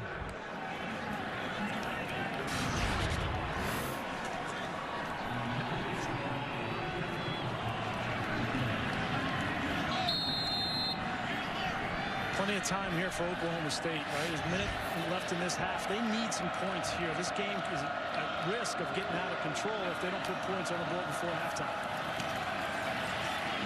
Here's Cornelius. Has some running ability, doesn't do it there. Tylan Wallace took a pretty good shot. It's a first down. Well, this is plenty of time considering they scored touchdowns in a minute 17. 3.5 minutes and 33 seconds was another scoring drive for them. So they have shown the quick strike ability. Here's Cornelius. See if that's a catch. It's Johnson on the sideline, has it for the first down. Yeah, and this Oklahoma defensive front not getting any pressure on Cornelius. And after you get 3 or 4 plays into a 2-minute drive, that defensive line starts to get gassed. That's a terrific catch. Cornelius drops one in there. Able to hit Stoner. And I think about taking the timeout here. Save that time. You're going to take 3-4 shots to the end zone here. Put it on the ground. It's Hubbard. You said they had plenty of time, and they score. Chuba Hubbard from just outside of Edmonton, Alberta, scores the touchdown, and the Cowboys aren't going anywhere. Boy, that did not look good for Oklahoma defensively, and that's the kind of look that Lincoln Riley had during the Texas game, where they just were not able to have any answer for Texas offensively, and that was way too easy. Extra point is good. And we're back to being a 6-point affair. You know, we talked with Ruffin McNeil yesterday about this, and he said, you know, you blitz a freshman, you defend a vet, right? And I think that drive just showed you he's playing defense. He's not rushing, he's not blitzing Taylor Cornelius, and I respectfully disagree with Ruffin McNeil's approach right there, because Taylor Cornelius is a senior, but this is his first year playing, and you got to put the pressure on him. They're not good enough in the back end to just sit back and play defense. Right. That took a whole 54 seconds. Didn't even have to use the timeout.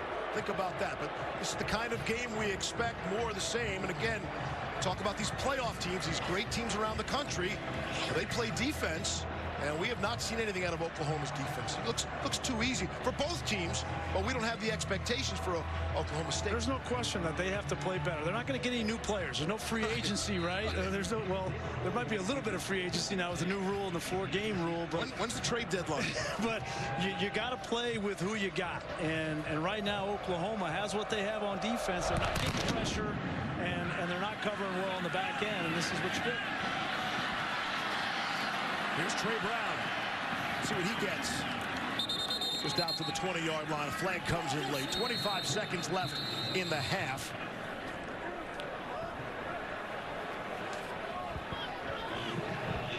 Check the marker. See if it's the old block in the back.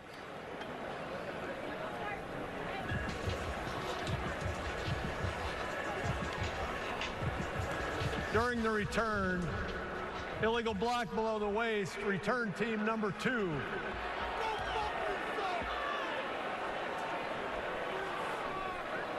Correction, illegal block below the waist, kicking team number 2. 15-yard penalty be added to the end of the run, first down. Mike Gundy said in his 14 years he has not seen these kinds of penalties. Look at the chop block penalties. 4 times in the last 4 games. Said he hadn't had that in his last 10 years. Like Tanner McAllister, the freshman, you can't go down like that. I mean, he's got a big guy coming at him. That's a fullback, and he just goes low. But in the open field in the kicking game, you can't do that. Either team can't go low. It's just too much risk with knee injuries. It's a good call. All about the player's safety, and we'll see if he takes a seat. He's saying you can't submarine there, right? See how Oklahoma tries to play this. Kennedy Brooks, conservative for them. They do have 2 timeouts, and they will spend 1. Stay tuned for the Capital One halftime report. Kevin Nagandi, Mac Brown, Jonathan Vilma talk about this one. They'll have plenty of highlights to show. this crowd, they want Lincoln Riley to keep his foot on the gas pedal. They weren't happy with the defense, the way they gave up that quick drive for Oklahoma State, and they want to see Kyler Murray out in an open field. The adjustments at halftime will be big. What does Ruffin McNeil do to protect his secondary and get some more pressure? Does he stop playing soft against Taylor Cornelius and start to bring more pressure? And then for Oklahoma State defensively, we haven't said Jordan Brailford's name all game. He hasn't gotten any pressure on Kyler Murray, and I think they have to do the same. A little bit more pressure from both defenses in the second half. Oklahoma State came in leading the country in sacks. They've been stymied a bit by this awesome offensive line for Oklahoma in that regard. But Ruffin McNeil and all the coaches, they're on their way down to the locker room to make those adjustments. That's kind of interesting. People forget, you know, they have to make their way down before halftime. They probably missed some of the action on the field on their way down. Some of these stadiums, it's not so easy to get down to the locker room. 20 seconds left in the half. 6-point lead for 6th-ranked Oklahoma. Completing the Marquise Brown. I'm going to say it's incomplete now with 15 seconds left. Colby Peel had the defense. So Oklahoma is thinking about the playoffs, Grease, and Oklahoma State is wondering where that 6th win is going to come from.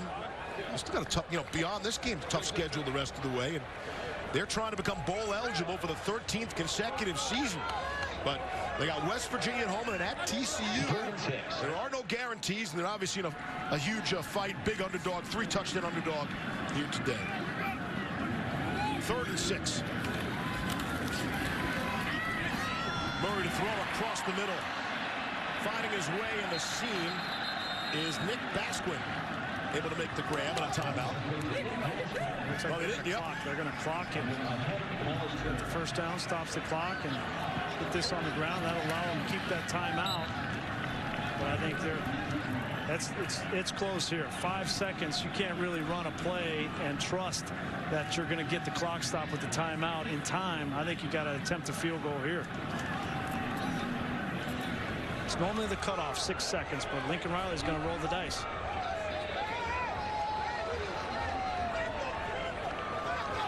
They would need to get to the 34 for Seibert if they can. Career long for him is 51. And it's Kyler Murray. It's too much time. You can't run more than 5 yards, and the clock's going to run out.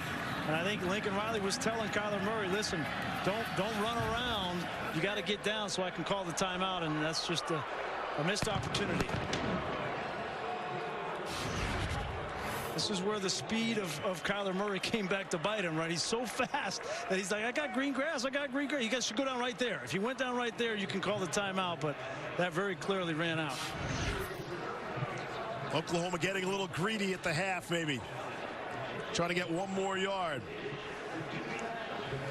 It's been the most explosive offensive game, any game in the FBS this season in terms of combined yards. We'll send you back to Kevin, Mac, and Jonathan in the studio after this message from your ABC station. You're watching Veterans Week coverage on ESPN, brought to you by USAA. Welcome back, Norman, Oklahoma. Halftime of Bedlam as we honor our heroes on this Veterans Day weekend. Halftime 34-28, Oklahoma. Why wouldn't it be an explosive first half? Take a look now at our Pacific Life game summary. Over 60 points of offense and over 800 yards. And Oklahoma's done it on the ground. They're almost to their average for the season per game. 226 yards in the first half on the ground. Trey Sermon and Kyler Murray, and as expected, Oklahoma State has been aggressive with Tylan Wallace and Taylor Cornelius, really taking advantage of this Oklahoma weakness in the secondary. Already over 300 yards passing in the first half. And we would anticipate more of the same in the second half. Yeah, no question. I mean, Why should we think the defenses are going to take over here? Well, I think the defenses need to be more aggressive. They're giving up so much so easily. At least take your shot. Try to get to the quarterback and try to get to Kyler Murray and disrupt them a little bit. Both quarterbacks in rhythm, and if you just sit back, they're gonna make you pay. Should point out we are ahead of last year's pace when they had the highest scoring edition of Bedlam. Oklahoma winning 62-52 last week, and the Cowboys will get the football, and they will start at the 25. Steve Levy with Brian Greasy. You'll hear from Todd McShay shortly. And we came in talking about Oklahoma 6th in the country. They need help. They don't control their own destiny. They need teams in front of them to lose, but they need to help themselves by making a defensive stop here and there. Listen, we keep waiting for Oklahoma to show up defensively. I think this is who they are. Last week against Texas Tech, they gave up, and they had to win that in the end, right? They had to get to an onside kick. And again, I think this is going to come down to the fourth quarter, and they're going to have to make a stop for Oklahoma State. And this is just who Oklahoma is. They're going to have to outscore people to win. Average 9.5 yards combined every snap in that first half. Knocked away, and a flag comes out. And that's how we open up quarter number 3. Trey Brown had an opportunity for an interception there. He jumped the slant route. Ball was thrown a little bit low. Personal foul, hands to the face, defense number 72, 15-yard penalty, automatic first down. Wouldn't have mattered. Bledsoe. Junior from Lawrence. And the penalties continue to be a story, although much less than they were a week ago. Lincoln Riley came out in his press conference and said it was a great win. It was bad football, going right into all the penalties. That was the first thing he addressed in the locker room after a win, after a big win. That's how much it's on his mind. Cornelius in some trouble. Able to escape. It's batted away and hits the turf. Ronnie Perkins got a hand on it. Boy, and Taylor Cornelius is lucky that ball was deflected, because if it wasn't, he was throwing it right to an Oklahoma defender. Take a look, makes a great play to spin out, but he's trying to throw this ball, and that would have gone straight to Oklahoma. A break for Cornelius. Trey Brown would have had another opportunity for interception. Second down and 10.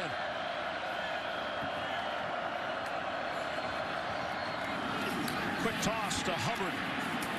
Won't get back to the line of scrimmage. Knocked backwards by Kenneth Mann. Right off the bat here, Steve, in the second half, this first drive, you see a little bit of a different approach from Ruffin McNeil. They're not having two safeties back. They're bringing the safety, Buki Radley-Hiles, up around the line of scrimmage, trying to get more pressure on Taylor Cornelius. Now in a third and long situation, you're going to keep these two safeties back here, and you're going to roll them over the top to protect the corners.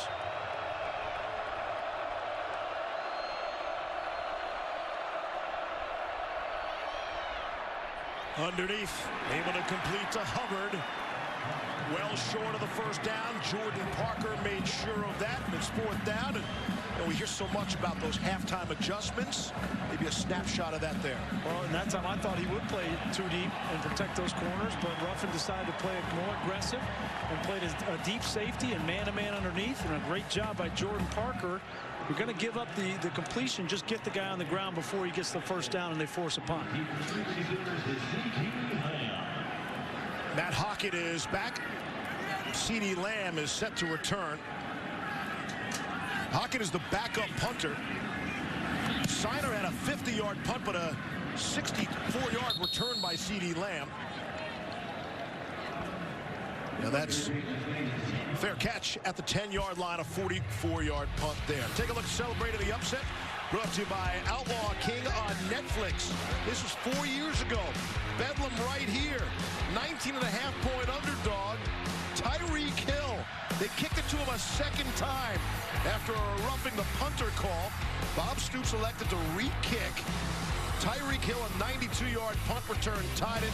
And then the Cowboys able to win in overtime. And that's the last time they were able to win in the series. But what a scene that was here. Yeah, they were huge underdogs, almost 20-point underdogs coming into that game. And Very similar situation here today as three touchdown underdogs coming into this one. On first down, here's Trey Sermon. Started the game with a 60-yard run. Puts his foot in the turf and making people miss. Justin Phillips able to finally bring him down. The other thing about that game 4 years ago, Grease, the Cowboys were 5-6 going into Bedlam, so they needed that game to win to get bowl eligible. And they finished 7-6. They had a big bowl before that, a big bowl after that. So Mike Gundy has proven over the years it might take one season to step back, but they're right back in the picture the next. And just the week before that game was when they made the switch to Mason Rudolph, and that was his first win as a Cowboy. Sermon's over 100 yards rushing. They'll add to that. Kenneth and Edison Magruder made the stop. Well, we talked about the adjustments for Ruffin McNeil in Oklahoma defensively, being a little bit more aggressive, playing more man-to-man coverage. I think the same thing could be said for Oklahoma State defensively. They need to get off blocks. They have been killed in the run game. They need an extra man in the box, the safety down in Magruder, and these defensive linemen need to shed blocks. Easier said than done versus one of the best offensive lines in the country. All sorts of time for Murray. CeeDee Lamb hauled it in. They're going to say no, he's out of bounds. Lamb's pointing to the scoreboard. Let's take a look. Yeah, that left foot was down. Clearly, he had possession, even though it was in one hand. He clearly had possession and a foot down. And CeeDee Lamb's one of the best wide receivers in the country, in my opinion. With his body, question, did that right foot come out? It didn't look like it. I think that was a good catch, but he's got great body control, Steve. We're going to take a look. The ruling on the field of an incomplete pass is under further review.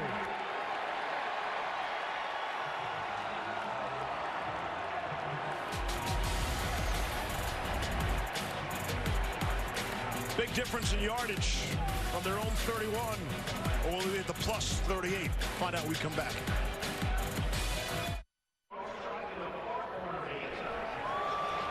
After review, the receiver got his left foot down inbounds with possession. It is a completed pass. First down for Oklahoma at the 38-yard line. Yeah, it is. Had that one all the way. 30-yard gain. What a catch by CeeDee Lamb, who flips the field all by himself. What a play. Yeah, great job along the sideline. Great awareness, great body control.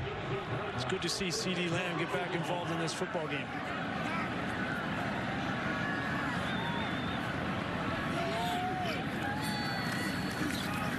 Pressure up the middle.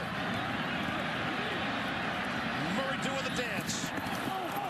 And unable to complete it. Tried to hit Sermon coming out of the backfield to bail him out. Couldn't get it to him. They were trying to get a slip screen to CeeDee Lamb there. And we mentioned CeeDee Lamb a week ago. He had two personal fouls. He had an unsportsmanlike and a personal foul penalty on the same play at the end of the week, at the end of that Texas Tech game. And we asked Lincoln Riley about it. Because clearly it was a meltdown on the part of CeeDee Lamb. And he said, you know, if you knew the kid, you knew that that's not CeeDee Lamb. That is not how he plays football. He is a disciplined football player. And it's good to see him back involved in this game. Ineligible player downfield, offense number 72. The ball was thrown beyond the line of scrimmage. 5-yard penalty, replay second down. That's Ben Powers. Because they were throwing a slip screen, right? The offensive line is going downfield to get a block. And so you got to know as a quarterback, when your screen is not there, you got to throw it in the ground behind the line of scrimmage to avoid the penalty. What I liked was Lamb's reaction. He said, that's all on me for the penalties last week. For the rest of my time here, you will never see that again. And Lincoln Riley was just blown away. So that's totally out of character for that kid. Still trying to sort some things out.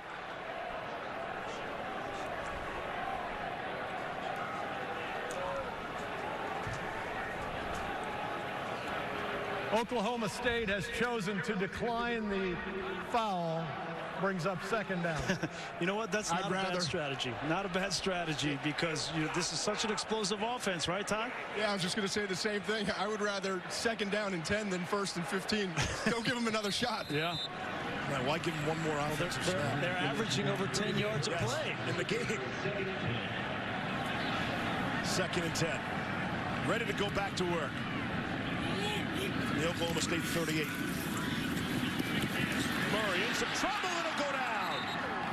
Kenneth Edison Magruder will get credit for the sack as Murray just takes a seat. It's a great job, great design. Edison Magruder, he's number 3 right here. He's going to come. He's got containment. Once he sees that it's a pass from the pocket, now he can come with pressure, and he had to come cautiously. I'll see how cautious he was in case Murray tried to escape, and he finally got him on the ground. First sack of the day for Oklahoma State. They came in number 1 in the nation. Oklahoma's been excellent protecting their quarterback. He'd only been sacked 10 times all season. Some of that's on the offensive line. Of course, some of that's on his escapability. He's a hard man to bring down when you catch him. Here's Sermon. For 5, Rodriguez. And Kevin Henry able to make stops together. Yeah, really nice job there. I mean, a decision to make here for Lincoln Riley. It's too long for a field goal attempt. It'd be about 55 or 56 yards. So he's going to go for it here. I get it, but if I were him, I still would punt this football and at least give your defense as much field as you possibly can. That's the weakness of your team. So on a 4th down and 12. On the plus 40. Here's Murray throwing. And nowhere near his intended target, Miles Tees. And they do turn it over on downs. And so the Cowboys trailing by 6 will take over with excellent field position. Yeah, and we'll see what happens, whether Oklahoma State is able to take advantage. But a great stop for that Oklahoma State defense. Exactly what you needed to do to get a stop coming out of the locker room at halftime and get good field position for your offense to start. Both can say that. Oklahoma had a good 3 and out too on their in terms of their defense to start the 3rd quarter. Tonight on ABC, all my Boston College pals are fired up. Game day was at Chestnut Hill. They'll be ready to go tonight. See how much a factor the crowd can be against number 2 Clemson. Best starting field position for Oklahoma State in the game. From their own 40. Cornelius to throw and complete to Dylan Stoner. Has the first down. It seems every catch Stoner makes is one which they move the sticks for. Let's take a look at this Oklahoma defense. Let's watch these safeties back here. Radley, Hiles, and Barnes. They've been rocking and rolling. One comes up, one goes back. When you do that, you're going to have free access on the outside for Cornelius. Cornelius able to complete again, that time to Tylan Johnson. He starts to spread the wealth, another first down. And what I mean by free access, right, is when that safety comes down, the corner has to be soft, right? He has to be, defend the deep third, and so all the underneath routes to the wide receivers on the outside will be there. The ruling on the field of a completed pass is under further review. Take another look at that.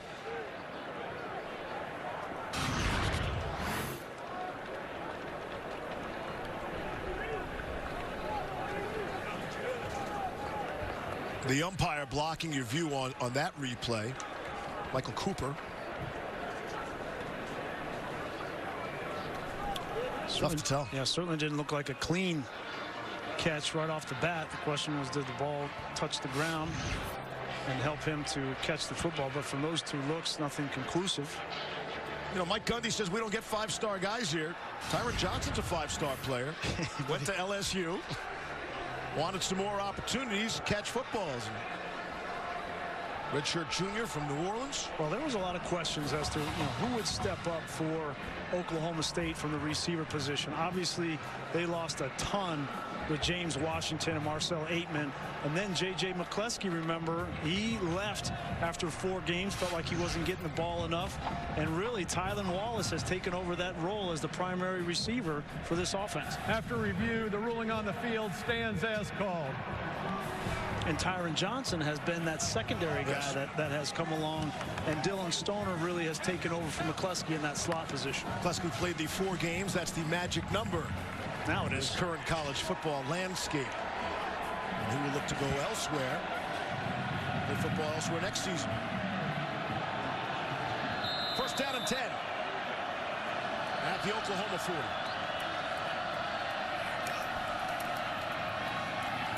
Here's Hubbard. Inching closer to another first down. It's an impressive Cowboys drive here. Well, that's a great first down run there. You almost gain 10, get another first down. So you're going to give them 9. But if Oklahoma State can run the football here in the second half, it'd be really dangerous. Cornelius on the move, directing traffic and throwing.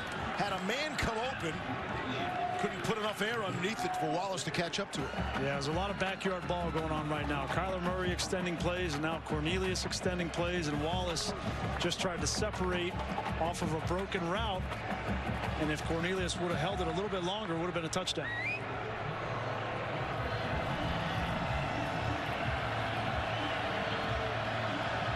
Safety, Buki Hiles coming down here. That's what gives you so much room out here to throw the football if you want it.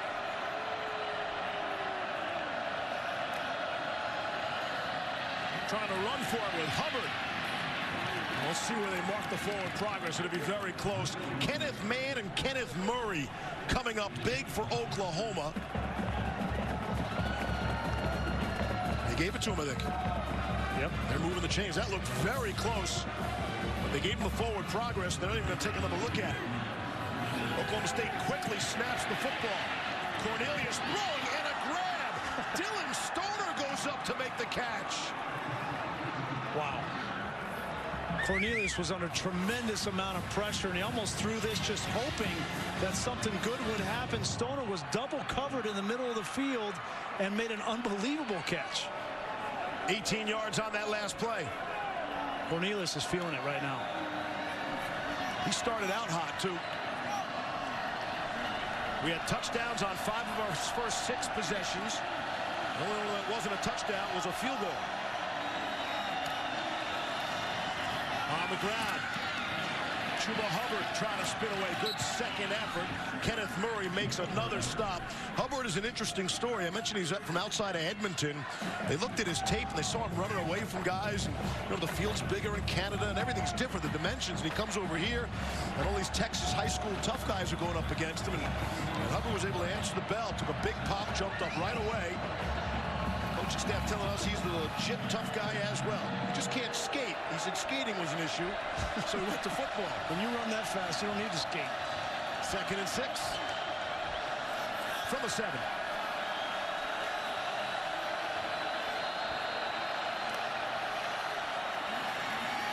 It's Hubbard again, trying to turn the corner, and he's lassoed down. See where they mark him out. He could get a first down at the 1.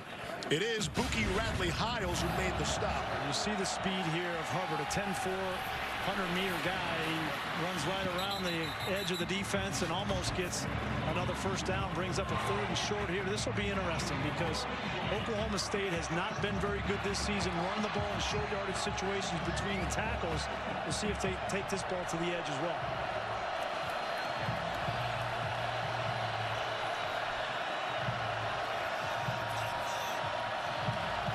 To snap it. It's Hubbard. Good second effort, and he's in for the score.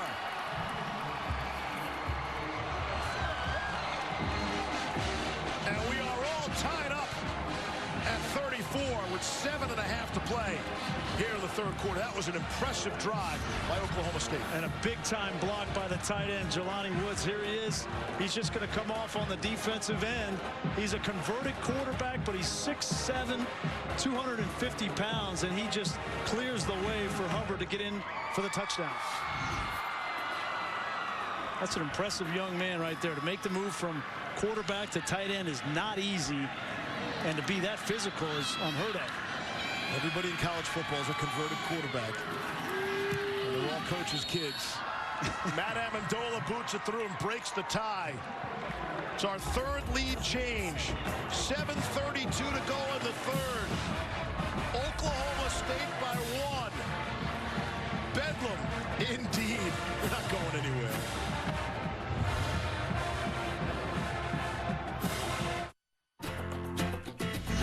College football presented by Jared on ABC is brought to you by Mazda. Feel alive. Northwestern Mutual. Spend your life living. And Best Buy.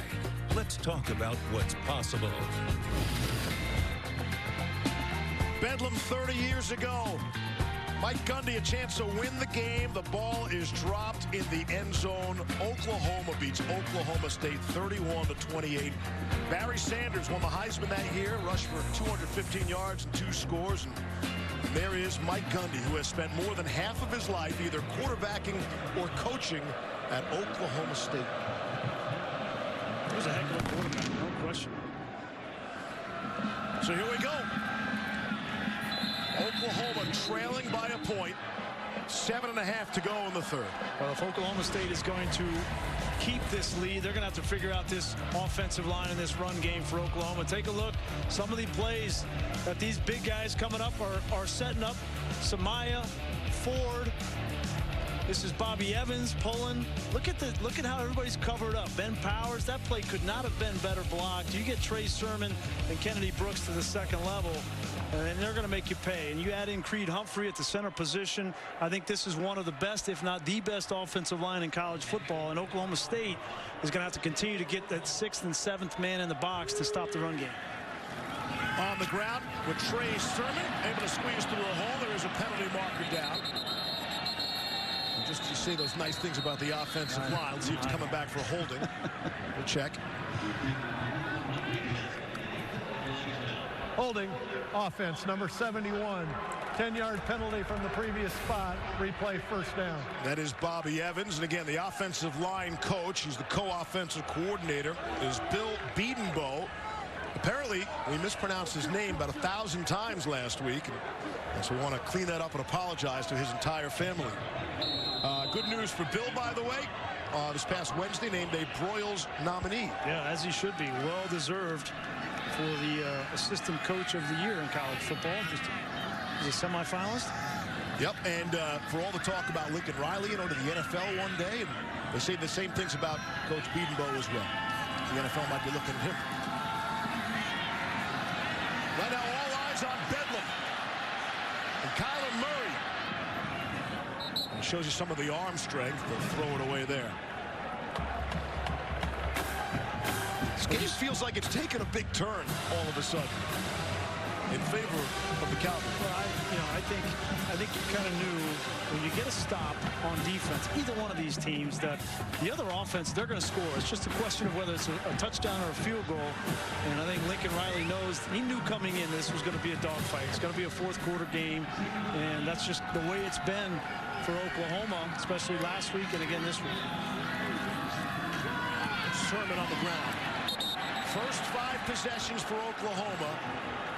They were able to manage 27 points. The last 4 possessions, a total of 7 points. And credit to that Oklahoma State defense as well. You're seeing Oklahoma State defensively move around a little bit more. That time, a nice rush from Jordan Brailford. Calvin Bundage with a wrap around the edge. Gets a tackle for loss. Here's 3rd and 21. Murray trying to escape from Justin Phillips. And they'll throw that one away. The Cowboys defense holds off the punt. Back-to-back stops for Oklahoma State defensively, and you got to give credit to Jim Knowles, their defensive coordinator, who's a first-time defensive coordinator here for Oklahoma State in his first year. Came from Duke, where he was the defensive coordinator for 8 seasons. And he's got a much different approach defensively. Does a lot on the defensive side, a lot of different looks, and he's brought more pressure here in the second half, and it's helped him. There's a look at Austin Seibert. One of 3 players does all the kicking for his respective team. Kickoffs, field goals, and punting. And Dylan Stoner from the 42. Headed the wrong way, and he will be dropped at the 40-yard line. Matt Barry, take it away. The Big Ten West implications between Iowa and Northwestern here. Quarterback Nate Stanley, good play fake up top to Amir Smith-Marset. 28-yard touchdown. Hawkeyes up 3 late in the third. We are middle of the third here, if you will. And what do we have, a 2-hour first half? It's like the Snickers commercial. I love Snickers. I have a lot of Snickers left over from Halloween. The kids brought that. Should have brought some with me. Are they fun size or are they full size? You don't get that full size very often anymore. That's the lottery. Gonna be here a while? We're having a good time. Tyron Johnson, what a play to get the first down, leaping over Trey Brown. Gain of 12. You got to be courageous and try this for obvious reasons. I don't get it. What do you mean? First down and 10 there across midfield.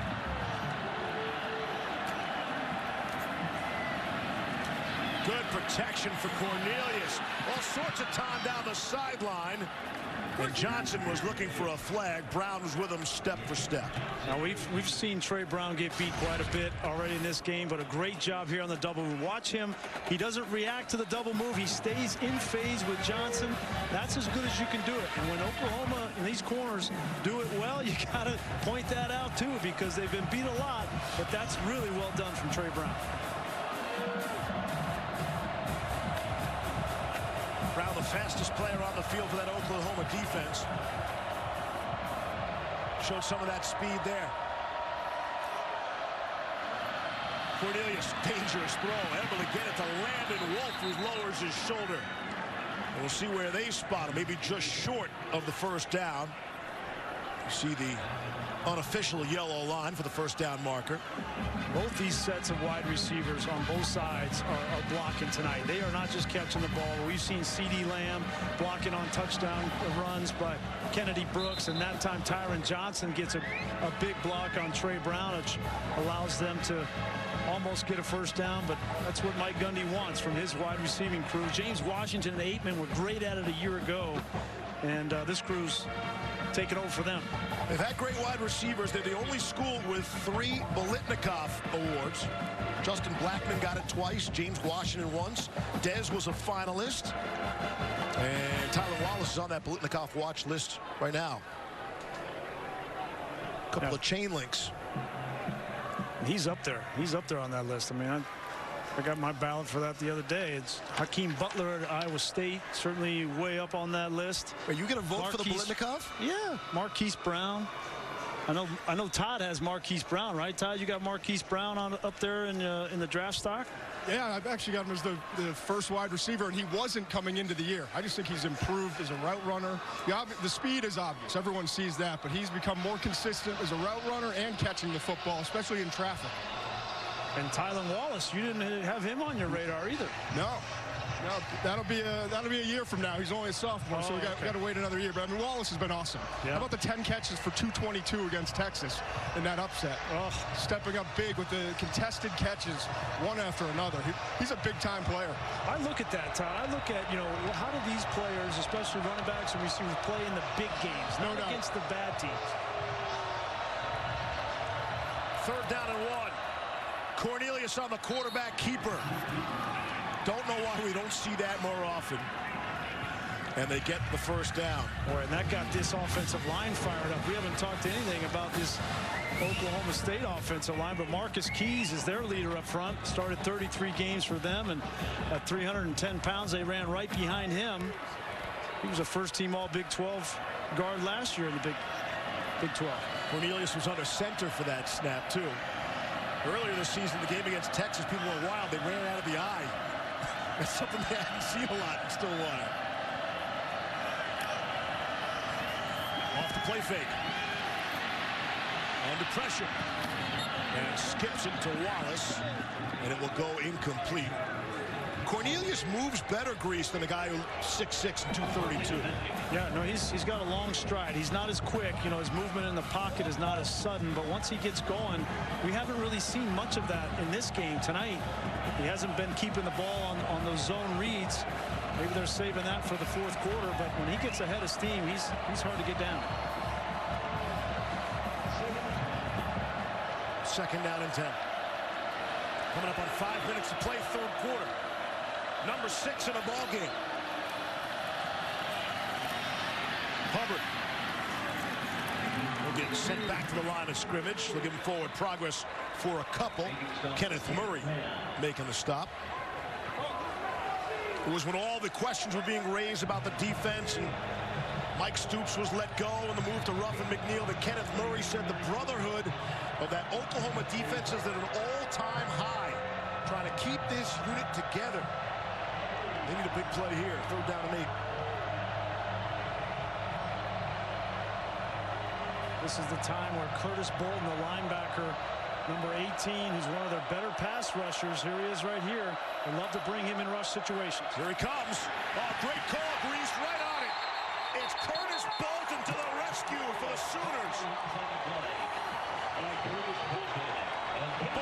second sack comes in a perfect spot for Oklahoma. That's his 5th sack on the season. Here he is right here. They just like to move him around. He's got a unique, quirky ability to rush the passer as a linebacker. He's only 218 pounds, but he's slippery. That time they didn't even block him, and an easy tackle for loss. I mean, Marcus Keys just moves right to the right, almost allowing Bolton a free path. 4th down and 12. We'll punt it away. Hockett from about the 47. See if he can pin him down deep. CeeDee Lamb, the fair catch at the 7-yard line. Well, not only did that not allow them to get the first down, but maybe more importantly, took them out of field goal range. The big sack from Bolton.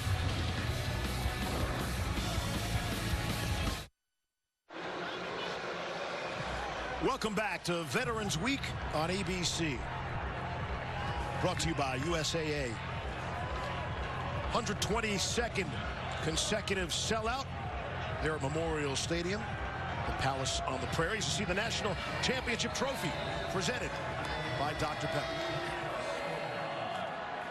All smiles for now. Oklahoma with the football, pinned back deep in their own territory. Here's Kennedy Brooks, breathing room and then some, out to the 28-yard line. How do you like me on first down? Perfect. You think you get Oklahoma State and you get them backed up inside the 10-yard line. They just run this counter. They pull around Cody Ford. The big fella gets to the second level, and Kennedy Brooks. You know, everybody knows what play's coming. It's not like it's a secret of what Oklahoma's going to do running the football, but it's just very difficult to stop with such a good offensive line. 20 yards there. You can see he's averaging better than 10 yards per carry. Reminds me of Trey Sermon, the first offensive snap of the game, ripped off 60 yards on the right side. So it's some breathing room. Kyler Murray will air it out. Marquise Brown goes up to get it for a minimal gain. A.J. Green on the coverage for Oklahoma State. I mean, you tell me what you're going to do as a defensive coordinator against this offense when you have such a physical run game, and then you have a quarterback and speed at the receiver position with Marquise Brown and CeeDee Lamb, and they can throw the football. And Jim Knowles knows the third piece of this offense that really stings you is when the off-schedule plays with Kyler Murray. Those three things are the reason that Oklahoma's offense is so difficult to stop. Averaging 49.1 points per game. They live above 50, though. Murray in trouble. He'll be taken down at the 25-yard line. Kenneth Edison Magruder has quietly had an excellent game for the Cowboys. Able to bring him down. Great job on the second level. Look at the coverage. Murray wants to throw to the right. Right now, he wants to throw it. There's nowhere to go. We got a linebacker over the top, and that's what gives Magruder the opportunity to get the sack. Great coverage downfield from Oklahoma State. Second sack of the game for Edison Magruder, the senior from Houston, Texas. Already got 10 tackles. We haven't started the fourth quarter. 2nd and 6.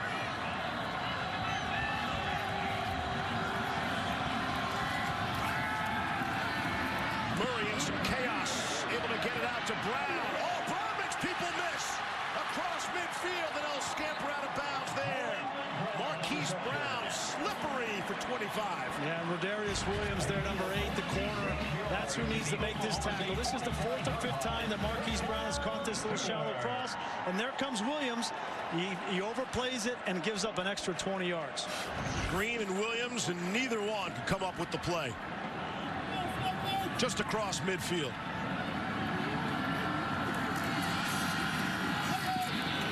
Murray will keep it. And he'll run out for a couple.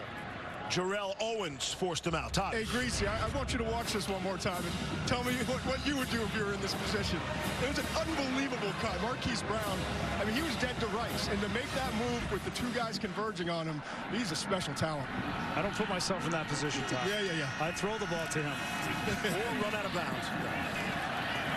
Here's Murray to throw. Lofts one, and it's caught. It's Marquise Brown. And the Cowboys are hanging on for dear life. A.J. Green got a cleat, and that's all. Gain of 39.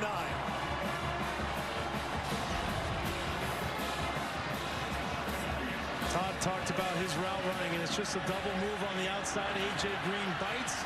The ball's a little bit underthrown, but Marquise Brown comes back and makes a nice play. Low snap. Murray able to keep it and then give it off to Kennedy Brooks. Good play by Murray to handle that snap. The final 20 seconds of the third quarter.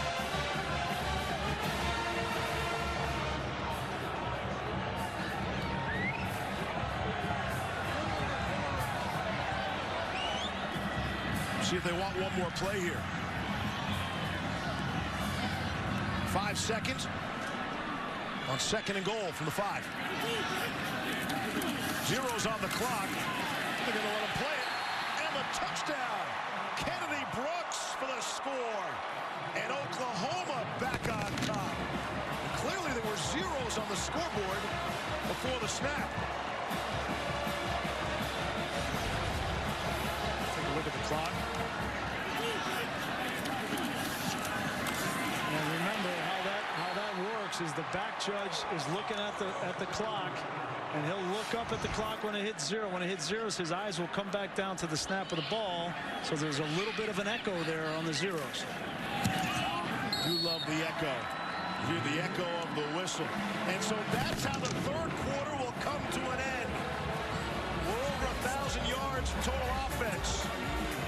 76 points on the scoreboard. 41-35, and I don't believe that'll be the final score either. We'll be back after this message from your local ABC station. More Bedlam, fourth quarter on the way.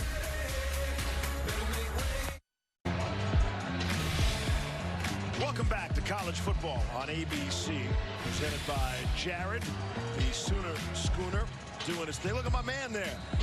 That is nuts. He's going to have a headache after that, I would think. Blood rushing to your head.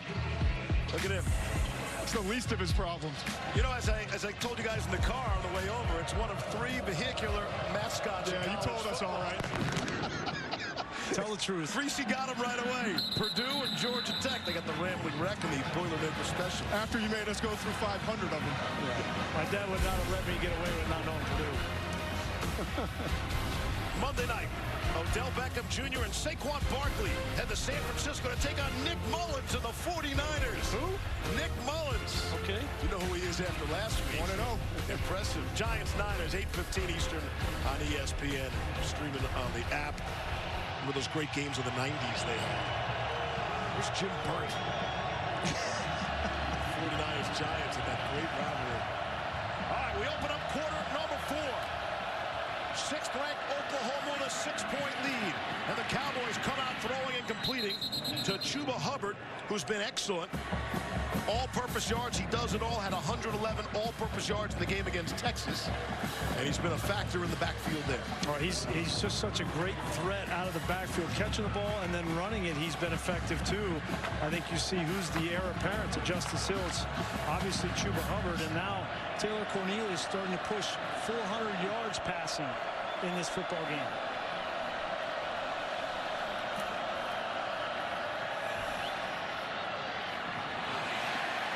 Wallace couldn't haul it in. Parnell Motley met him on time.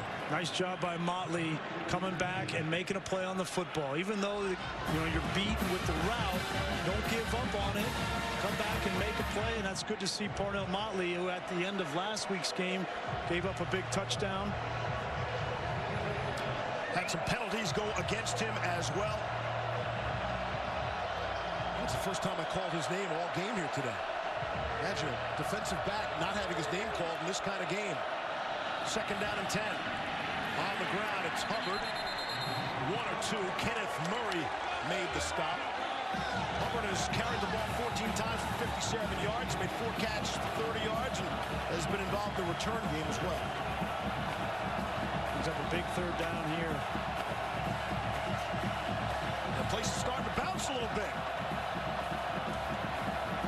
As Knight rolls in. And this defensive line gets some pressure. 3rd and 9, here they come, trying to set up the screen to Hubbard. Has 1st down yardage and more. Chuba Hubbard perfectly set up. Good job by the offensive line, getting the blockers out in front. The screen is perfect. Well, not only the offensive line, but that Tylan Wallace at the receiver position. Watch as this screen develops. You'll see him come from the outside. He's on the right side. The ball is complete, and here comes Wallace right there. Gets the block to seal the first down for Hubbard. It's a 19-yard gain. 400 yards passing now for Cornelius. Exactly.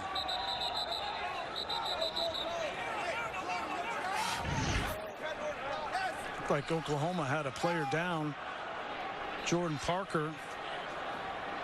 Both teams went to the sideline, and now officials saying calling them back out as Parker got up and walked off the field. Reset the play clock, and let's go. That was first down number 51. We're a minute and 15 into the fourth quarter. Cornelius has all sorts of time. He'll throw and able to complete. It's Tyron Johnson, another first down, make it 52. I don't know what the right number is for first downs, but it's not 52 in the first couple minutes of the fourth quarter. These two don't care about first downs. They care about points. Issues with the snap. Cornelius on the run, throwing and completing. Tylan Wallace for another first down, and they're in the red zone. I can't tell you how hard that is. When you don't get the ball, you have to look down to get the football, and then to see the coverage. And they go fast. That's Wallace on the outside, and they're inside the 10. Mike Yursich is really ramping up the tempo. You see, when this ball goes down, now the quarterback, you don't know what's happening. Is the rush coming? Where do my receivers go? What's the coverage? Now you're just playing backyard ball, and he buys a little time and gets the ball to Wallace for yet another first down. The snap from Johnny Wilson was just fine. It was Cornelius who dropped the football there. Second down and 4.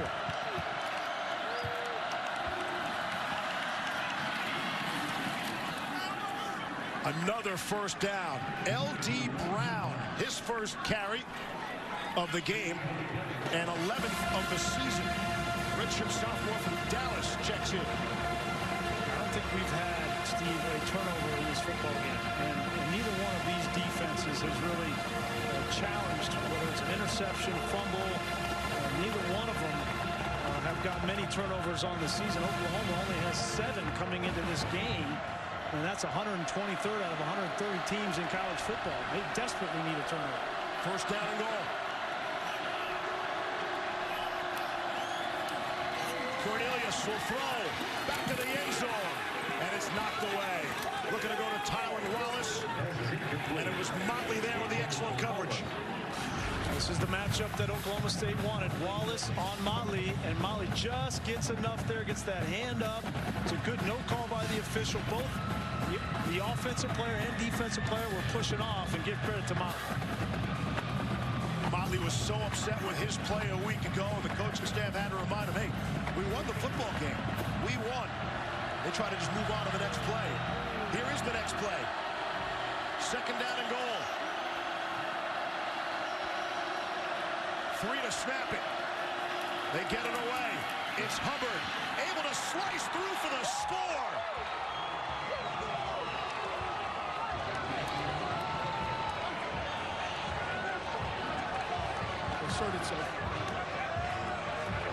The extra point, if it goes through, will mark the 5th lead change of the game. For now, we're tied at 41, Todd.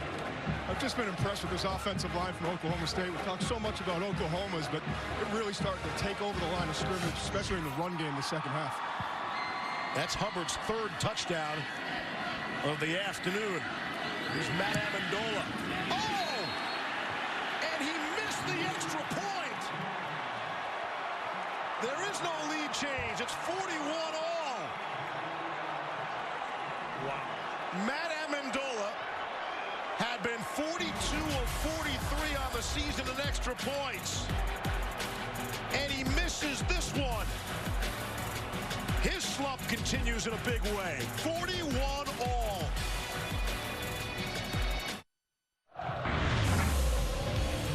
Let's go back and look at the 2 misses from Matt Amendola. This was a field goal earlier in the game. He hooked it. And then take a look at the hold here. He doesn't spin the laces out, Steve. As a holder, you got to get that ball down and spin the ball so the laces are facing away from the kicker's foot. And that time, Matt Hockett, the backup punter, the redshirt senior, didn't spin the ball. It may have affected that extra point. Most of America is saying Ray Finkel wants the laces out from Ace Ventura, but that we lost on you, Grease. Here's Trey Brown. Nothing doing. Amendola is now 117 for 120 career extra points. That Barry knows what I'm talking about. Steve Levy now for the All-State Mayhem moment. There is never a bad time to promote SportsCenter. Even in the middle of a Quadri Allison 97-yard touchdown run in which he throws Vodtech defenders on the ground. ACC Coastal leading Pitt wins 52-22. And Levy, while I'm at it, I'll be on SportsCenter tomorrow morning at 7 a.m. Eastern over on ESPN. Shameless. Self-promo there. I would have said that, Barry. It's better if it comes from me than it comes from you. All right, here we go. The missed extra point leaves us tied at 41 all. Still a ton of time left for Kennedy Brooks. And Oklahoma is out beyond the 30, gain of 18. Puts Brooks over 100 for the game. Look at this. I mean, you got Kennedy Magruder, the safety coming down the opposite side for Oklahoma State. They can't afford to play 6 guys in the box in this fourth quarter and stop this run game. Murray throwing to Carson Meyer. He has the first down. Edison Magruder was trying to drag him for a few extra yards on his back. Shows you the strength of Carson Meyer. Let's just clean up that last extra point. Yes. By the way, I don't care if the laces are in or out. That's the kicker's job to get it through the uprights. And it's an extra point for crying out loud. Right. And it's not the NFL extra point. Kyler Murray able to hang on to it. Did you see that at the mesh point? That was almost a whole lot of trouble at the mesh point. You love those buzzwords, don't you? No tight end. Now you know what free access is. You're good there. Gain of 11. That was almost disastrous for Oklahoma. Murray keeping it at the end. So hang on. So that's on. You're putting it on the holder or you're not? I'm trying to tell you what is supposed to happen. The holder's got to spin it and the lace has got to be up, but the kicker has to make it no matter what. Got it. On the extra point. Kennedy Brooks taken down by Calvin Bundage. 11 minutes to go here in the fourth quarter. And both of these defenses are on their heels. And this is going to be back and forth in this fourth quarter. I wouldn't be surprised if we start pushing 60 points towards the end. Crowd is yelling. They want a face mask on Calvin Bundage. You'll see it from that look. You would agree with the crowd. Got away with it. Kennedy Brooks inside the 30, stays on his feet. Brooks picks up a block, and he is just tripped up. There is a flag down. We'll check the marker. As Kennedy Brooks is on the 10-yard line. Gain of 26. Well, I think it's coming back.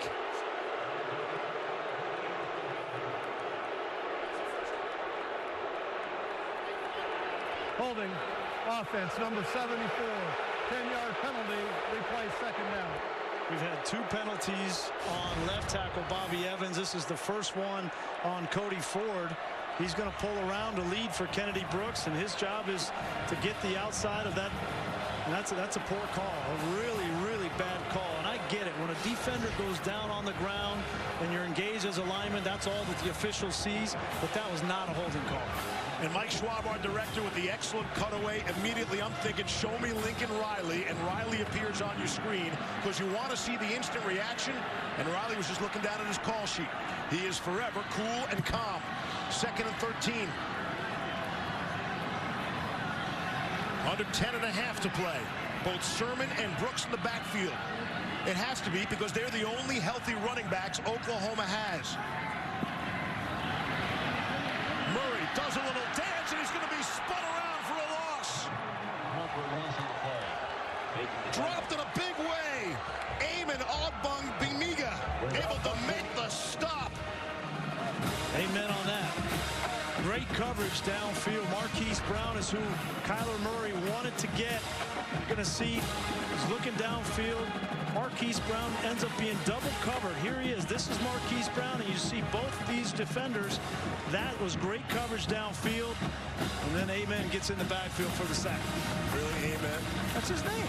That's his first name. Yeah. I'll do the first. You do the first names. I'll do the last names. Perfect. See how it works. Bonamiga. Went from a first down run to 3rd and 21. And Murray is stopped by Cole Waltershaw. Boy, and you mark this in the course of this game. That phantom holding call on Cody Ford should not have been a holding call. Brooks was down to the 10-yard line, and Oklahoma was going in for another touchdown. And instead, they go backwards and now have to punt.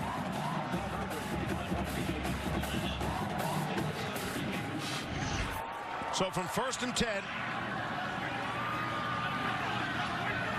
Now 4th and 24.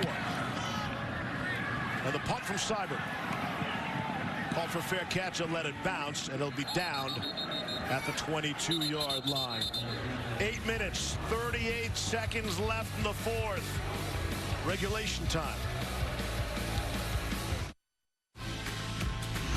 College football on ABC is presented by Jared.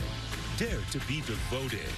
In part by Pacific Life. Experience the power of Pacific. And Buick, proud partner of the NCAA. 17 years ago, Oklahoma was eyeing a possible national championship matchup against Miami. Oklahoma State was 3-7. They were 27-point underdogs, down 13-6 in the 4th.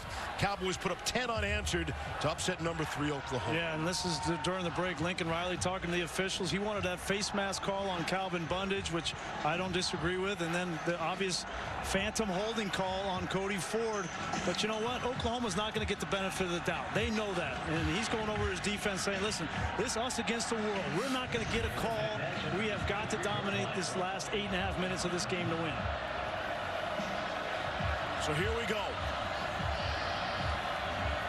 A missed extra point would have given Oklahoma State the lead.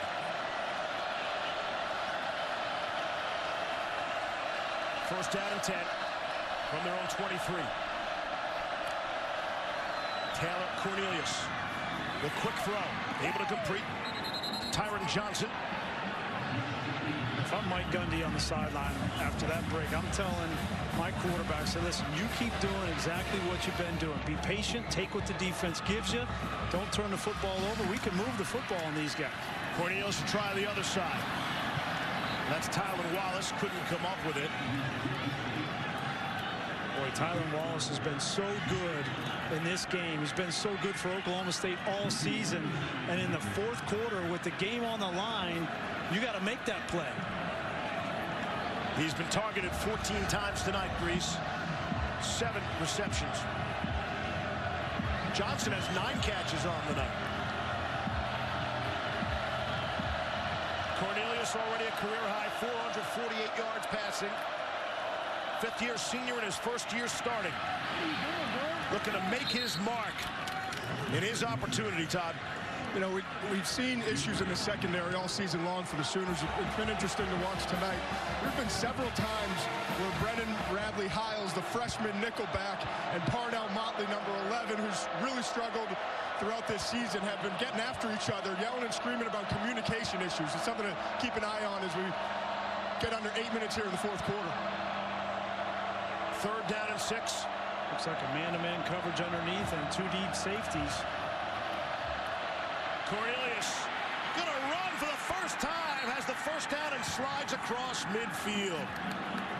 You get that 2 deep man under, and Taylor Cornelius recognizes it, and that's exactly what you want him to do. Once that hole opens up in the defensive line, there's nobody left for the quarterback. That was a long slide. They say he started his slide out at the 47, so not across midfield. Picked up 9 on that play. And we talked about his ability to run the football. He's got that ability in the run game, but in the 4th quarter, when the defense gets tired, when the quarterback begins to run and use his legs, it can be a real weapon. There's an injured player down. It's Neville Gallimore, the junior from Ontario, will step out. 7.5 to play, all tied. Welcome to Veterans Week on ABC, brought to you by USAA. Ball spotted at the 50. We're all tied at 41. How even things are. Tonight, ACC showdown. Trevor Lawrence and number 2 Clemson. How will they handle Boston College and that BC home crowd? 8 Eastern, right here on ABC and the ESPN app. Neville Gallimore will sit out for a play. Dylan Famatu will replace him at the nose. We'll see for how long. Hubbard is blown backwards, and it is Famatu able to make the play. Welcome to the football game. Redshirt junior from Norwalk, California. And Gallimore goes right back in after limping off the field the previous play. I might have left Famatu in there. Last time, Ruffin McNeil decided to play 2 deep, man under in 3rd down situations, and Cornelius beat him with his feet. We'll see if they decide to do the same thing here. 3rd and 7. Straight handoff up the middle to Hubbard, and he has it. And they keep pushing the pile. And that's the 60th first down, and maybe the most significant of the game to this point. Great job by the center, Johnny Wilson. Got a block coming off the line of scrimmage. Here he is, and he's going to get up to the 2nd level. Great combo block on the linebacker, Murray.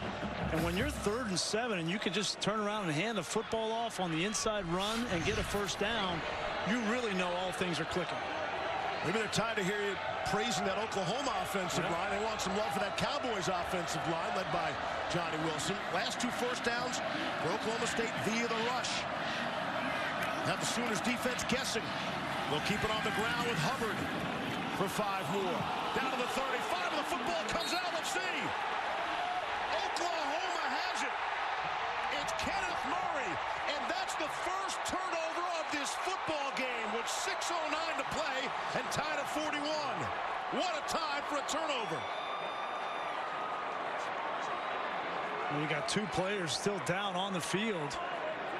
There was a wild collision in the middle there. Hubbard got hit hard. We're going to have to go back and take a look if he was down before that football came out or whether it was an actual fumble. Again, the ruling on the field is important. They called it a fumble, but a huge play in the course of this game, obviously. Let's watch it again. That's Gallimore, 90. Back in the game after being shaken up. He's on the bottom of that pile. Gallimore made the hit there. The ball clearly came out and was recovered immediately by Oklahoma.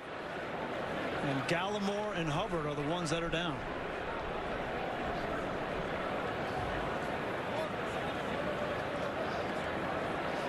Bedlam continues. More after this.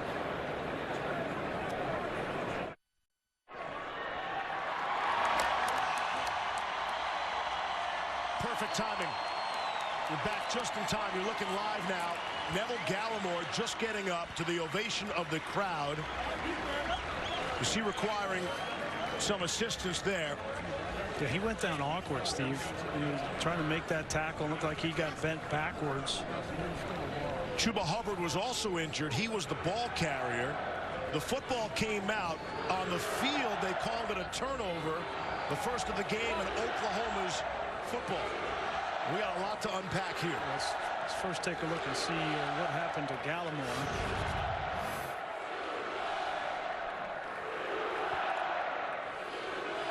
He's there, and then he kind of gets, when Hubbard gets hit back, right, he gets bent back, and then he's down on the ground. So just hope that's nothing serious. Now let's take a look at the knee and the ball. The knee of Hubbard. We'll circle it here when we get to the spot. Before his knee goes down, just before it goes down, looked like the ball came out. So there's the knee, and here's the ball right here coming out. So I think that was the right call on the field, barely, but the right call, and a huge swing. And the first turnover of this football game goes to Oklahoma.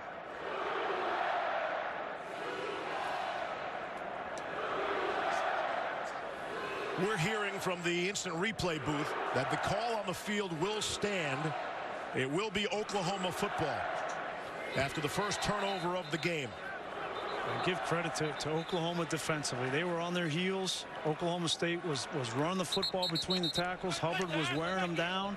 They were giving up third downs, and they got the turnover when they needed. It looked like it may have been Curtis Bolton that came in and ripped that football out and gave him new life. Sooners trying to fire up their crowd. The ball at the 36. First down and 10. 6:09 to go in the fourth. Kyler Murray. Quick pass to Marquise Brown down the sideline.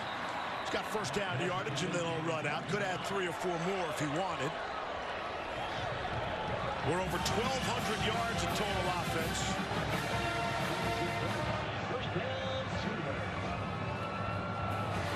The clock winding under 6 minutes left. This is typically the time of the game where Lincoln Riley likes to lean on that offensive line in the run game to take time off the clock and to wear out defenses. They did it last week against Texas Tech in the fourth quarter. Here's Kyler Murray. He'll be tripped up. Wound up going for a gain of about 3. Walter Shot able to get just enough of it.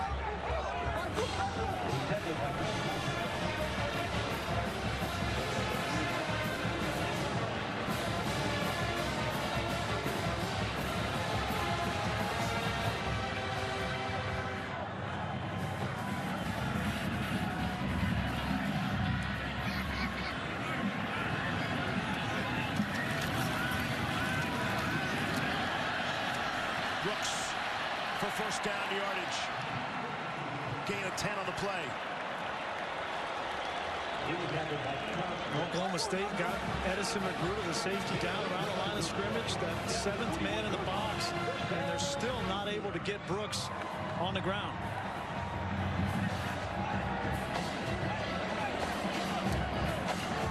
Everybody's got all 3 timeouts remaining. Then we've had just 1 turnover in the game. That's how Oklahoma got the football on this possession.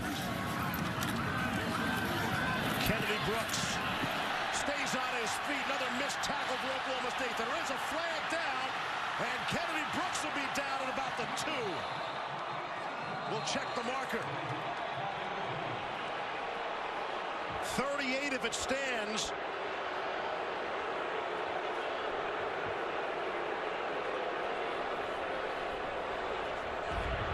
Personal foul, hands to the face, defense number 1. Penalty will be half the distance to the goal from the end of the run. First down. Lincoln Riley approves. Yeah, maybe that conversation he had with the officials helped out. A missed tackle by Jordan Brailford. You're going to see him. He's right here. He needs to make the play in the hole on Kennedy Brooks. This would have been a no gain. He misses this tackle, and then Calvin Bundage gets caught with the hands to the face, and Oklahoma is in business inside the 2.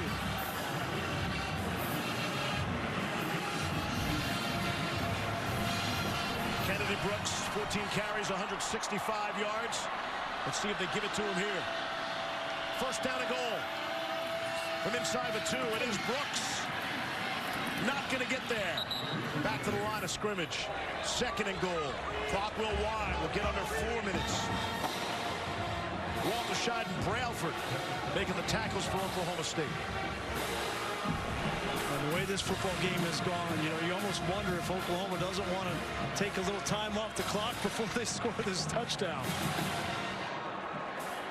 Cornelius will get his opportunity. He just wonders when. He waited a long time to start a football game. Another minute or 2 won't bother him. Trey Sermon is in the game now. They give it to Sermon, crashing into the end zone for the touchdown. Through Calvin Bundage. The game's only turnover leads to the go-ahead score. 6th-ranked Sooners by 6. Just like a week ago at Texas Tech to seal the game, Oklahoma does it with the punishing offensive line and ground game. Kennedy Brooks, the big run to get them down inside the 5, and then Trey Sermon finishes the deal by running right over Calvin Bundage for the touchdown. You can talk all you want about the flash and Hollywood Brown and Kyler Murray running around throwing. This team is physical and nasty in the run game. That's what makes them different. Austin Seibert.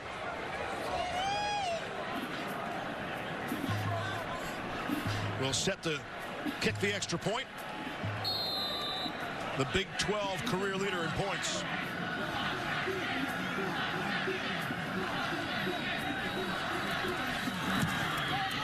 On the way, and it is good. 3.5 to go in the fourth quarter. Oklahoma by 7. Go-ahead score coming off a turnover.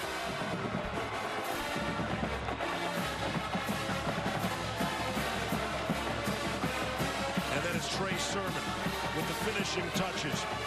Lincoln Riley, your thoughts? We're back with more Bedlam after this. Welcome back to college football on ABC, presented by Jared. Having a good old time here in Norman, especially now. A sigh of relief with the home team up by 7, 3:29 to go. Some people had Cowboys a 3-touchdown underdog. Right in the game, not to get the football. It is Hubbard, who's back in the game after being banged up. And he's out to the 29-yard line. Time now for a look at our Pacific Life game summary. Good luck getting that in. How long is that going to take? You got about 6 seconds. Please go now. I don't know where you're going to choose, right? The two quarterbacks have been unbelievable. Taylor, Cornelius, everybody's talking about Kyler Murray coming into this game, and all he's done has been outstanding. Yeah. 2 touchdowns, over 450 yards. And then Kyler Murray's been Kyler Murray. It's what he's done all year. But now, right now, Taylor Cornelius has the stage, right? Can he hold serve? Got the model pose there with the helmet over his shoulder. Fama Atu is back in the game, replacing Neville Gallimore. Hubbard, the ball carrier. Don't forget, too, this is a guy in Cornelius that waited 4 years to get this one shot at Bedlam. Great opportunity here with 3 minutes left. And he doesn't have to do anything extraordinary, Todd. Just continue to run the offense like he has been. Cornelius out to Wallace, and he's out of bounds. And this is unfamiliar territory for Oklahoma, Grease. Like, they're used to blowing the doors off people. They're not used to being in these tight games. Their average margin of victory is over 24 points. You know, it was the Army game in overtime. Wound up being close last week, but they're in a tough spot here, trying to protect a 7-point lead against a very good offense. Wallace on the receiving end, working on Motley. The problem they have is these corners, Ruffin McNeil doesn't trust them to get up and play tight coverage, so they have to play off.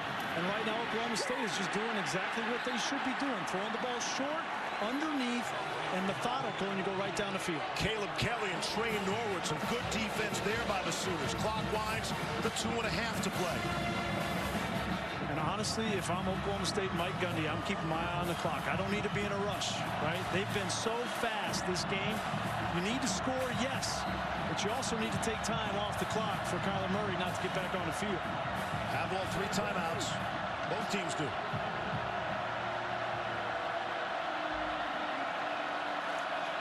Too deep again, man under. It's where the quarterback can use his legs. 2 to snap it.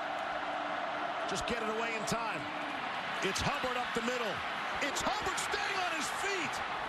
Chuba Hubbard able to go through Curtis Bolton.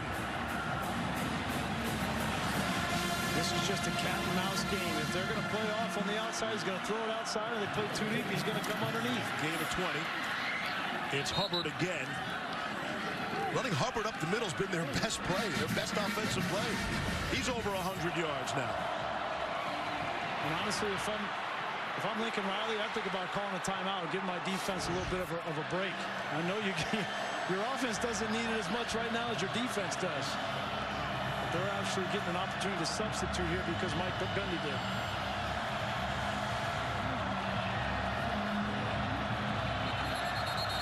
Yeah, now Lincoln Riley's going to take that timeout. He sensed there was some confusion. Guys are gassed. I think that's a smart play. Oklahoma, their first of the half. It'll be 30 seconds in length. Matt Barry, make it fast. You got 30 seconds. That's a bunch of times, Steve Levy. Half the Big Ten championship is set. Clayton Thorson to Bennett Skowronek. Big Ten West champion Northwestern beats Iowa 14-10. Coming up tonight, Wyatt Ray and Boston College trying to pull the upset over Clemson at home, 8 Eastern here on ABC. Time to spare, Steve Levy. All right, Pat, thank you. Another excellent day and night of college football here on ABC. Minute 18 left in the fourth quarter.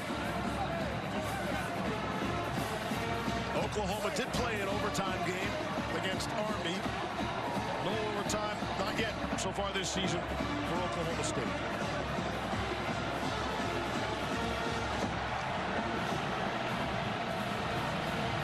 We're over 1,300 yards total offense. And you know it's going to be a play on defense that decides this game.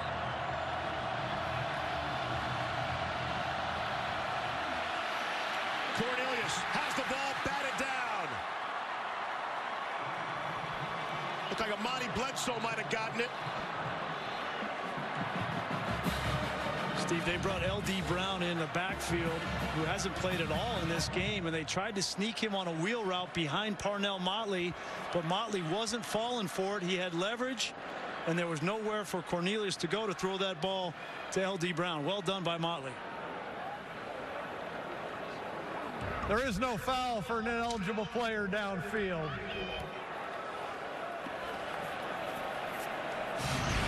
There's L.D. Brown, number 7, coming out, and see the tip pass there, and there's Motley in great position, nowhere to throw that football.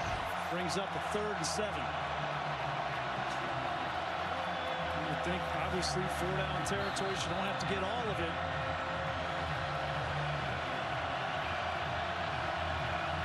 Man to man across the board.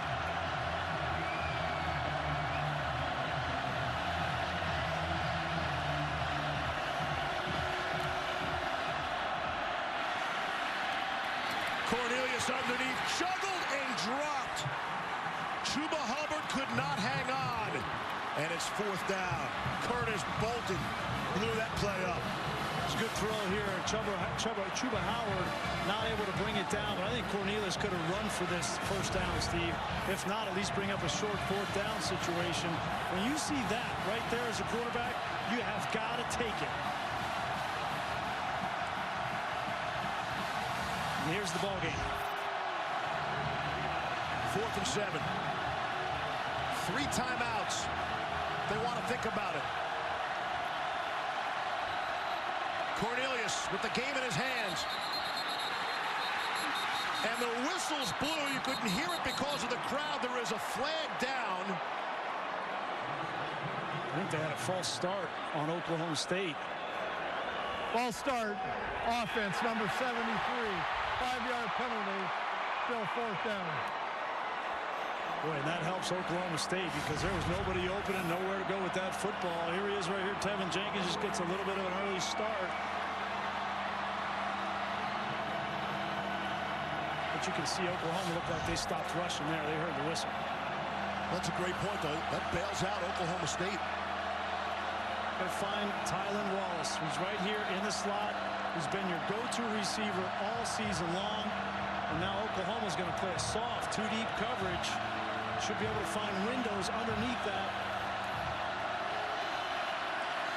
Rushing 3. Cornelius steps and fires. Has a man. It's caught. It's Tylan Wallace indeed for the touchdown.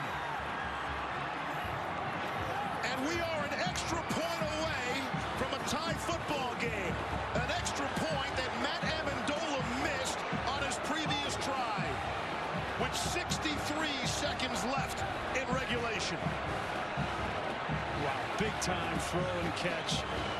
And when you have 4th down, take it to your best receiver. He's been there for you all season long. Great job. And now the question is, you want to go for 2 a la West Virginia and Dana Holgorsen? I completely agree if Gundy decides to go for 2. 3 seconds on the play clock. Call the timeout, get the right play called, but your defense has been a sieve the entire game. And Todd, I don't know, you agree with this? I certainly do. Absolutely, and just you got to remember, too, what's the headspace of your kicker, Amendola? Struggled all day. He struggled for a couple of weeks. I think you go for 2, and I don't think you think about it. And the holder, too, Todd. The holder, Matt Hockett, was the one who didn't spin the ball and let the laces out. So both of those guys, although you'd like to think they could execute an extra point, you're not going to make a decision based on that. I think this is all about being aggressive. It's in Mike Gundy's DNA. He saw what Dana Holgorsen did a couple of weeks ago for West Virginia, and he's not going to hesitate. You can read Holgorsen's lips prior to that. Go win the game is what he said to West Virginia, and they did. There was a timeout, penalty flag, had to go and do it again, but Will Greer made it happen. And what are you going to do? You're going to put Tylan Wallace, again, probably line him up on the outside. And if he gets a one-on-one opportunity with Trey Brown, which it looks like he might, here's Trey Brown and here's Tylan Wallace, why wouldn't you throw the ball up and give him a chance? Now, the game wouldn't be over. Oklahoma would still have plenty of time. 2 timeouts and 1:03 left. Here we go. Looking for the lead. Cornelius behind and knocked away. Trey Brown on the coverage. And the 2-point conversion fails.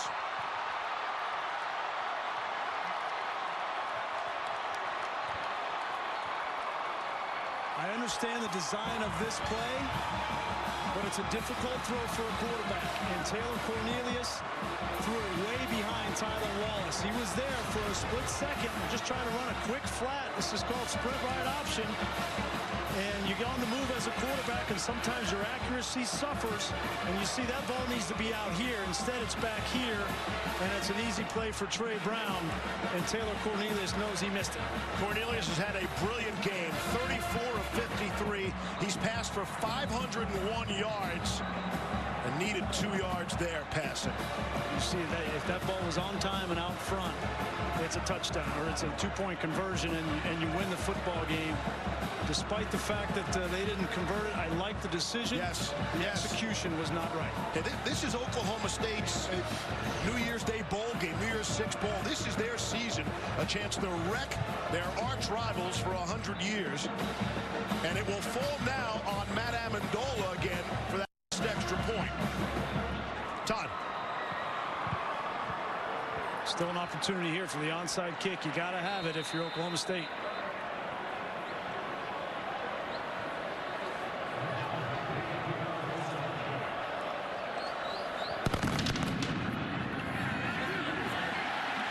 As the guns go off, Marquise Brown and the Good Hands team able to recover the onside kick. Now there's 63 seconds left. Oklahoma State still has all 3 timeouts.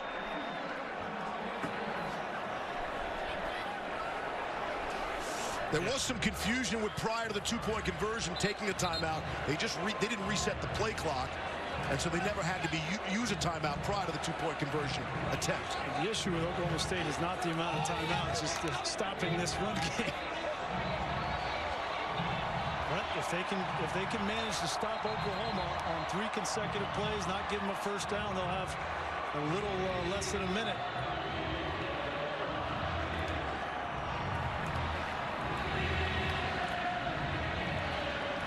Good flag here. Zeros on the play clock.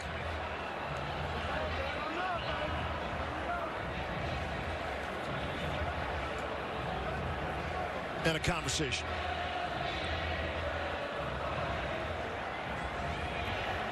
Delay a game, defense, 5-yard penalty, first down. Delay of game defense.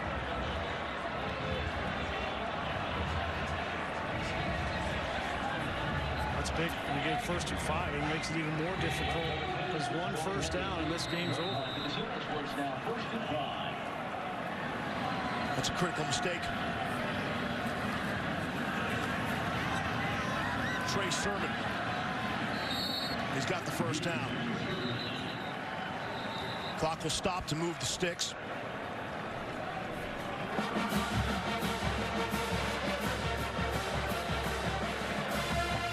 Cowboys will spend a timeout there. Take a look at this week's college football rankings brought to you by PlayStation. How's the committee going to look at a 1-point win here by Oklahoma. Well, listen, a win is a win. This is a rivalry game. We knew it was going to be a tight game. I don't think that the committee, if we're looking at Oklahoma in particular, I don't think they're going to ding them for winning in this fashion. I think what they are going to look at is this Oklahoma defense. And when you compare it against, you know, the other one-loss teams that potentially could be there at the end, Michigan, Georgia, right? And if Washington State even, I think they're out. But I think Georgia and Michigan, when you compare it to those two teams, I think that's going to be the issue that Oklahoma has to overcome, is their defense. And when we're comparing everyone to Alabama as the standard, Crimson Tide have back-to-back shutouts the last couple of weeks. That's their defense. Here's Sermon.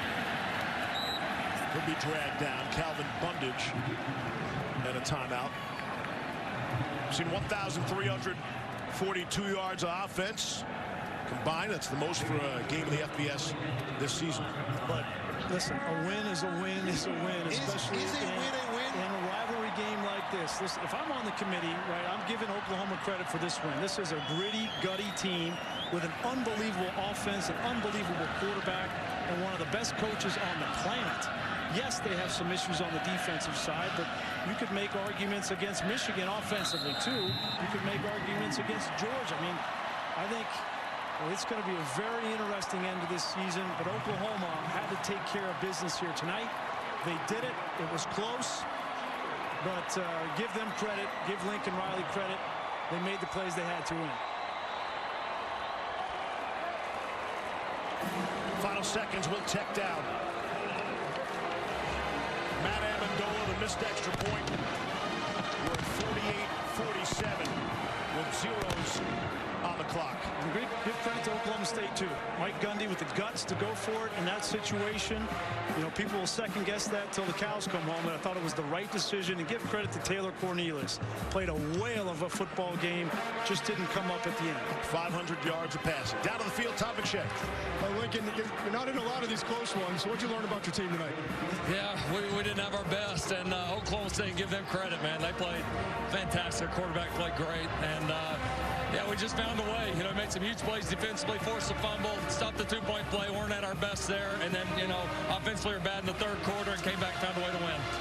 You gave up a lot of yards, a lot of points, but your defense makes the play at the end. What are your impressions of your defense tonight? We made big plays, but we got to certainly play better. You know, we gave up some big ones early, and then, you know, that makes you a little conservative after that, so we got to continue to improve. Congratulations. Thanks, Coach. Thank you. 3-touchdown underdog was Oklahoma State, and they come up 1 point short.